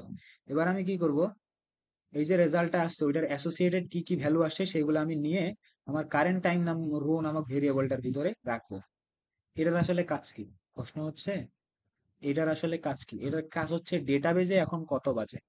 কারণ এই যে এখানে ওটিপিটা আমি ভেরিফিকেশন করব, করার সময় তো আমাকে চেক করতে হবে যে ওই ওটিপিটা এক্সপায়ার্ড হয়েছে কিনা, এজন্য ডেটাবেজের টাইমটাকে আমার ফেচ করতে হবে। সো ডেটাবেজের কারেন্ট টাইমটাকে আমি ফেচ করব আর এক্সপায়ারির সাথে কম্পেয়ার করব, যদি দেখি এক্সপায়ারির যে ভ্যালুটা সেটার থেকে আমার কারেন্ট টাইমটা পার হয়ে গেছে, তাহলে ওইখান থেকে ওই ডেটাবেজটা এক্সপায়ার হয়ে যাবে, আর এক্সপায়ার হওয়ার সাথে সাথে কিন্তু ওইখান থেকে ওইটাকে আমার ডিলিটও করে দিতে হবে। সো এখানে আমি কারেন্ট টাইমটা নিলাম, এই কারেন্ট টাইমটা এখনো আসল ফরম্যাটে আসে নাই। তাহলে সেট কারেন্ট টাইম রো এর মধ্যে থেকে আমি কি করলাম, এই যে current time DB dot time, ওইখান থেকে আমার জাস্ট ডেটাবেজের কারেন্ট টাইমটাকে আমি নিলাম। নেওয়ার পর আমি কি করলাম, আচ্ছা, সো এখানে ডিবাগিং করার জন্য আমার এখানে কোথাও কোন একটা জায়গায় ভুল হচ্ছিল, সেটা আমি ভুলটা কিভাবে খুঁজে বের করবো, সেজন্য এখানে আমি এই যে প্রিন্ট আর করছিলাম, করে আমি পোস্ট করছিলাম, পোস্ট আমি দেখতে চাচ্ছিলাম যে কি কি আসতেছে, এখানে ওটিপিটা ঠিকঠাক আসতেছে কিনা। এরপর নিচের দিকে একটু তাকাই যে ওটিপিটা যেটা ইউজার, যেটা ওটিপিটা, ওই ইউজারটা, এই ওটিপিটা এখন আমি ফাইন্ড করতেছি। ইউজার এখানে যে ওটিপিটা দিছিল সেটা তো নিশ্চয়ই পোস্ট মেথডের মাধ্যমে আসতেছে, এই যে পোস্ট মেথডের মাধ্যমে আসতেছে, ওই পোস্ট মেথডের মাধ্যমে আসা ওটিপিটাকে আমি এখন এখানে রিসিভ করলাম এই জায়গাটাতে। এবার আমাকে কি করতে হবে, টাইম ডিফারেন্সটাকে অ্যাডজাস্ট করতে হবে, বাংলাদেশি টাইম, ডেটাবেজের টাইম, এটাকে আমি একটু ডিফারেন্সটাকে অ্যাডজাস্ট করবো। সো লোকাল ডেট টাইম নেওয়ার জন্য এখানে লিখছি, তারপর লিখতেছি টাইম ডিফারেন্স। এগুলা করার মধ্যে এক্সপায়ারি টাইমটাকে আমি এখানে ক্যালকুলেট করতেছি, যে এক্সপায়ারি অ্যাডজাস্টেড, এক্সপায়ারিটার এখানে চেক করতেছি যে যখন যে ডেটটা ওই স্টার্ট থেকে 5 মিনিটের টাইমটা, অর্থাৎ টাইম ডিফারেন্সের মধ্যে কি বোঝাচ্ছে, যে আমি যে এখানে যে টাইমটা বের করলাম, এই যে কারেন্ট টাইম, ওই কারেন্ট টাইমকেই কিন্তু আমি এখানে পাস করছি। পাস করে আমি সার্ভারের কারেন্ট টাইমটাকে আমি বের করলাম, সার্ভারের কারেন্ট টাইমটাকে বের করে আমি লোকাল টাইমে কনভার্ট করলাম, ওইটাকেও লোকাল টাইমে কনভার্ট করতেছি। কনভার্ট করার পর ওই দুইটার মধ্যে থেকে আমি ডিফারেন্সটা বের করতেছি। এরপর আমি বলতেছি ওই ডিফারেন্সটা যদি 5 মিনিটের থেকে বেশি হয়, 5 মিনিটের থেকে বেশি হয় তাহলে যেন এক্সপায়ার্ড হয়, ওই কন্ডিশন আমি এখানে লাগাবো। এবার আমি কি করলাম, এবার চলে যাব আমি ওটিপি ভেরিফিকেশন টেবিলে, সেখান থেকে আমি ওটিপিটাকে এবং এক্সপায়ারি টাইমটাকে নিয়ে আসবো। তাহলে OTP select all from OTP verification table, where ওটিপিটা, কোন ওটিপি, এই যে ওটিপির জায়গাটাকে আমি ফাঁকা রাখলাম এবং এক্সপায়ারি ডেটের জায়গাটাকে আমি ফাঁকা রাখলাম, কেন ফাঁকা রাখছি, নিশ্চয়ই বাইন্ড প্যারামিটারের জন্য। এবার নিচের দিকে আসলাম, বাইন্ড প্যারামিটারের ভিতর আমি বললাম কি, আই এস দিছে। এবার আই এস, কারণ কি, এই যে ওটিপিটা এটা হচ্ছে একটা আমার নাম্বার ইন্টিজার, এই জন্য আমি আই লিখছি। আর এটা একটা স্ট্রিং ফরম্যাটে নিয়ে আসবে, এই জন্য আমি এখানে দিছি s. This are nothing but s format specifier. তাহলে এখান থেকে আমি দুইটাকে নিলাম, আমি ফাইন্ড করলাম ভ্যালুগুলা এখান থেকে। ওটিপি ভেরিফিকেশন টেবিলের এখানে নিশ্চয়ই কি একটা এক্সপায়ারি ডেটের এখানে একটা ডেট থাকবে, ক্রিয়েটেড ডেটের এখানে ডেট থাকবে, আর এখানে ওটিপিটা থাকবে। তাহলে ওই ওটিপির আন্ডারে যে এক্সপায়ারি ডেটটা আছে সেটাকে আমি ফাইন্ড করে নিলাম। নেয়ার পর এসটিএমটি কে এক্সিকিউট করলে ওই ইয়াটাকে এক্সিকিউট হয়ে গেল কেবল। এই যে এই এসকিউএলটা এক্সিকিউট হলো। এক্সিকিউট হওয়ার পর এখন আমি চেক করব যে এখান থেকে যে ডেটাগুলো আসছে আসলে ওই এসকিউএলটা কোনো ডেটা নিয়ে আসতে পারলো কিনা। যদি ডেটা নিয়ে আসতে না পারে, তার মানে কি হয়েছে, যে কোনো রকমের ওটিপি ক্রিয়েটই, ওই ওটিপিটা যে এক্সপায়ার্ড হয়ে গেছে অলরেডি, এখান থেকে ওটা ভ্যালিড হয়ে ভ্যানিশ হয়ে গেছে। যদি ভ্যানিশ হয়ে যায় তাহলে ওই ওটিপিটা ওখানে আর আসবেই না। এখন কোথায় চলে গেলাম আমি, আচ্ছা এখানে। যদি নাম্বার অফ রোজ জিরো থেকে কম হয়, জিরো থেকে কম হয় তাহলে তো এটাতে যাবে না। যদি নাম্বার অফ রো জিরো থেকে বেশি হয় তার মানে নিশ্চয়ই একটা এখানে ওটিপিটা এখনো আছে। এবার আমি কি করব, যদি ওটিপিটা আমি পাই এবং যদি উপরের দিকে এইখানে এক্সপায়ারিটা উপরেই চেক হয়ে গেছে, এখানে আসলে এই জায়গাটাতে এক্সপায়ারি এখানে চেক করছে, যদি এক্সপায়ারি অ্যাডজাস্টেড, এটার মানে কি, যে এটা যখন এক্সপায়ারি অ্যাডজাস্টেড, এই ভ্যালুটাকে আমরা কোথায় ইউজ করছি, এই যে এখানে ইউজ করছি বাইন্ড প্যারামিটারের এখানে ইউজ করছি। সো এটা এখানের মাধ্যমে চেকিংটা হচ্ছে যে ওইটার এক্সপায়ার ডেট এক্সপায়ার এখনো হয়নি। এক্সপায়ার্ড মানে ওইটার হচ্ছে কি বলবো, এক্সপায়ার্ড বলতে আমরা যেটা বোঝাই যে সময়টা উত্তীর্ণ হয়নি। সময়টা উত্তীর্ণ না হলেই কি হবে, এই এসকিউএলটা একটা রো নিয়ে আসতে পারবে। আর যদি সময়টা উত্তীর্ণ হতো তাহলে তো এই এক্সপায়ার এই এটা কোনো রকমের রেজাল্ট নিয়ে আসতে পারতো না, তখন নাম্বার অফ রোসের সংখ্যা লেস দেন জিরো হইতো। তো যেহেতু কোনো রেস নাম্বার অফ রোস নিয়ে আসতে পারছে জিরো থেকে, যেহেতু নাম্বার অফ রোস বেশি হয়েছে, তার মানে ওইখানে এখনো আমার ওটিপিটা আছে। আর যেহেতু ওটিপিটা আছে, ওই ওটিপিটার এখন আমাকে কি করতে হবে, লোকেশন, ওইখান থেকে আমরা এখন কোথায় চলে যাব, রিসেট পাসওয়ার্ড ডট পিএইচপি নামক ফোল্ডার ফাইলটাতে আমরা চলে যাব। রিসেট পাসওয়ার্ডের ওখানে গিয়ে ইউজারকে আমি একটা অপশন দিব নিউ পাসওয়ার্ড দেওয়ার, এবং আমি এখানে এক্সিট করব এই পেজটা থেকে। আদারওয়াইজ যদি কোনো নাম্বার অফ রোস নিয়ে না আসতে পারে, তাহলে আমি ইউজারকে মেসেজ দিব যে ইনভ্যালিড ওটিপি অথবা এক্সপায়ার্ড ওটিপি। কারেন্ট টাইমটা আমি শো করাবো একটা ব্রেক ট্যাগের মাধ্যমে, নিচের লাইন আমরা জানি ব্রেক ট্যাগ ইউজ করে এইচটিএমএল আমরা নিচের পেজে যাই। তারপর কারেন্ট লোকাল টাইমটাকে আমি দেখাবো, টাইম ডিফারেন্স দেখাবো, হ্যান ত্যান এসব জাস্ট দেখাবো।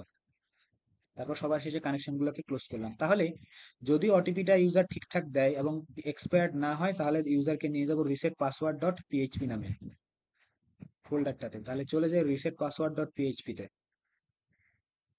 এখানে আরো ভালো করে দেখি, আর রিসেট রিসেট পাসওয়ার্ড টু আছে, রিসেট পাসওয়ার্ড এই যে টু, তাহলে রিসেট পাসওয়ার্ড ডট পিএইচপি।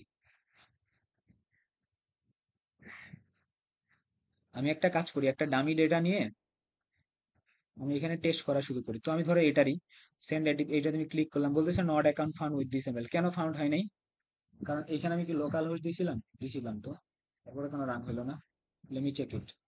86 138 829, আচ্ছা এই রিলেটেড কোনো ডেটাই এখন আমাদের সার্ভারে নেই, কারণ আমি যদি আমাদের ইউজার টেবিলে যাই, তাহলে একটু আগে আমরা দেখছিলাম যে ইউজার টেবিলে ওই রিলেটেড কোনো ডেটা অলরেডি ছিলই না।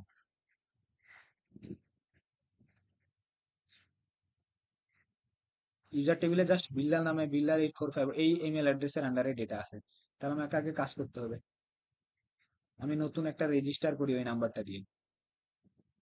নেম দিলাম আমি বিল্লাল, ইউজার নেম দিলাম আমি বিল্লাল 2, ইমেল দিলাম আমি 86 138 পাসওয়ার্ড হিসেবে দিলাম 1 @ capital B C D E F, এখানেও তাই দিলাম 1 @ capital B C D E F, দিয়ে রেজিস্টার করলাম।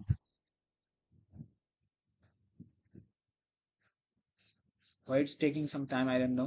আচ্ছা যখন রেজিস্টার করলাম ওখান থেকে আমার নিয়ে আসলো এইখানে। ওকে, সো আমার রেজিস্টার ঠিকঠাক হয়েছে। এখন এইখানে আমাদের একটা করতে হবে, ওই যে রেজিস্টার দেওয়ার সময় তার জন্য ওটিপি ভেরিফিকেশন করতে হয়, ওই জায়গাতে আমার একটা কর্নার কেস লাগাইতে হবে। এবার যদি আমি ফরগট পাসওয়ার্ডে ক্লিক করি, ক্লিক করে আমার এই ইমেলটাকে যদি দেই, দিয়ে যদি আমি সেন্ড ওটিপিতে ক্লিক করি, তাহলে কিছু সময় নিচ্ছে। এইটুকু সময়ের মধ্যে সে কিন্তু চেক করতেছে, ওইখানে ওটিপিটা ক্রিয়েট করতেছে, অনেকগুলো কাজ করতেছে। এবার আমি এখানে যাই, গিয়ে আমার ওটিপিটাকে আমি নেই। এই যে উপরে একটা ওটিপি আসছে নতুন করে, এই ওটিপিটা আসলো এখানে, ওটাতে একটা 1:45 আসছে, তাহলে 5টায় 5-এ এইটা আসছে আমার লাস্ট ওটিপিটা। এই ওটিপিটাকে আমি নিচ্ছি। আমি যদি এখন ওটিপি ভেরিফিকেশন টেবিলটা একটু দেখাই, যেহেতু 5 মিনিট সময়, তার মানে ওটিপিটা আমার এখনো আছে ওখানে। এই যে ওটিপি ভেরিফিকেশন টেবিলে গেলাম, এই যে একটা ওটিপি কিন্তু জেনারেট হয়েছে, এই যে ওটিপিটা, এবং এক্সপায়ার টাইমটা দেখাচ্ছে এই যে 17টা বাজছে, মানে 5টা বাজছে, 5টায় 4 মিনিট এবং 56 সেকেন্ডে শুরু হয়েছে, সেখান থেকে যদি আমি 5 মিনিট অ্যাড করি, তাহলে 4 আর 5-এ কত, 9, এই যে 17টায় 9 মিনিট 56 সেকেন্ডে ওইটা শেষ হবে, এক্সপায়ারি ডেটটা এখানে রেডি হয়ে গেছে। এখন যদি এই ওটিপিটাকে আমি এখানে পেস্ট করি, দিয়ে যদি ভেরিফাই ওটিপিতে ক্লিক করি, তাহলে কি কাজ হবে আমাদেরকে, why it is not working I don't no actually, আমি কোথায় কাজ করবো, আচ্ছা আমাকে বসাতে হবে এইখানে, কারণ একটু আগে যেটা দিয়েছিলাম সেটা আমি লাইভ সার্ভার করছিলাম, আর আমার অ্যাকচুয়ালি আমি যেটা রান করতেছিলাম সেটা হচ্ছে এই যে লোকাল হোস্ট হয়ে এখান থেকে ওটিপিটা দিয়ে এখন রান করে, এই যে আমাদের এটা দিচ্ছে। তো এটা আসলে একটা পিএইচপির ভিতরেই আমি এইচটিএমএল কোডটাকে পেস্ট করে দিয়েছিলাম, এটাকে আমি একটু ফরম্যাটিং করি তাহলে ভালো দেখাবে।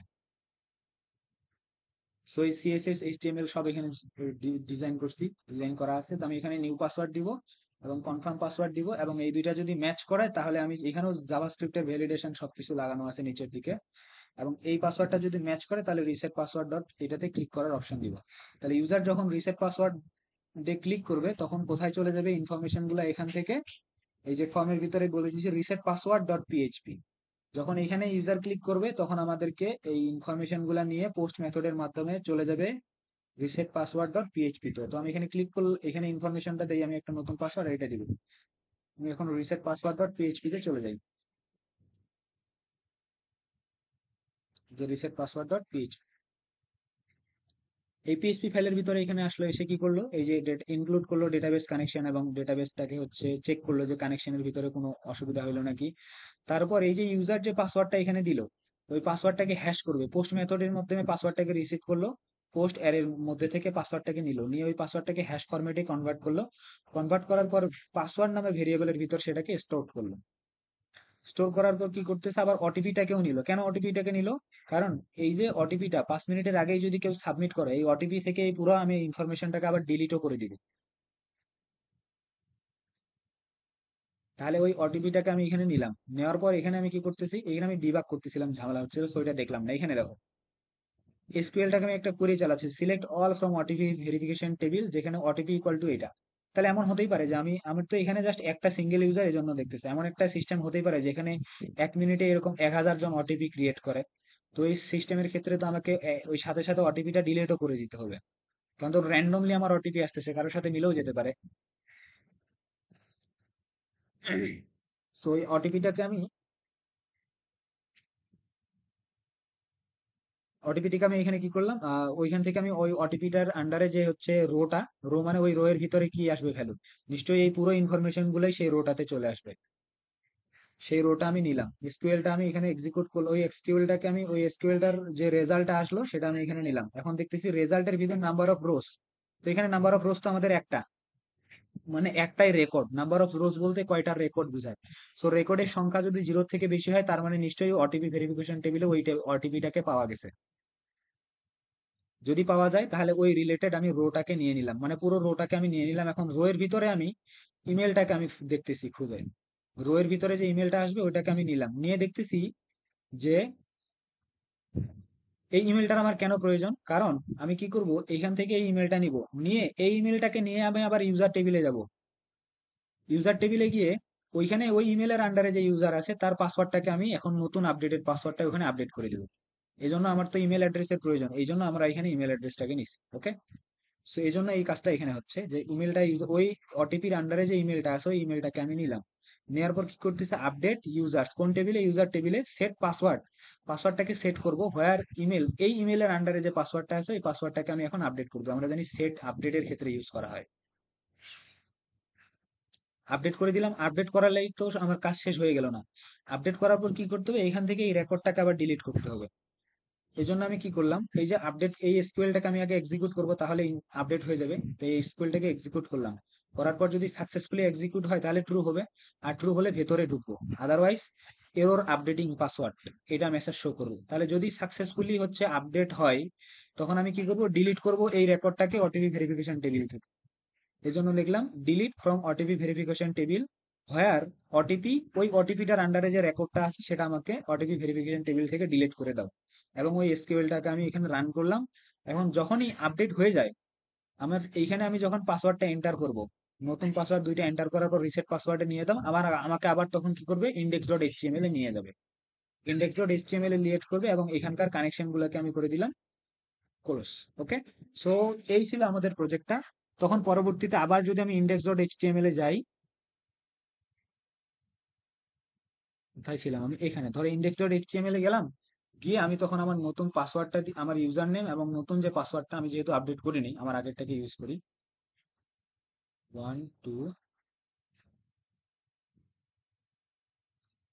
যদি লগ ইন করি, ইনভ্যালিড ইউজার নেম পাসওয়ার্ড দেখাচ্ছে, কারণ কারণ আমি এখানে আমার পাসওয়ার্ডটা ভুল দিছি, আমার মনেই নেই কত দিছি। এনিওয়ে আমি আমার আগের আইডিটা দেখাচ্ছি, এটা দিয়ে যদি আমি এখানে লগ ইনে ক্লিক করি,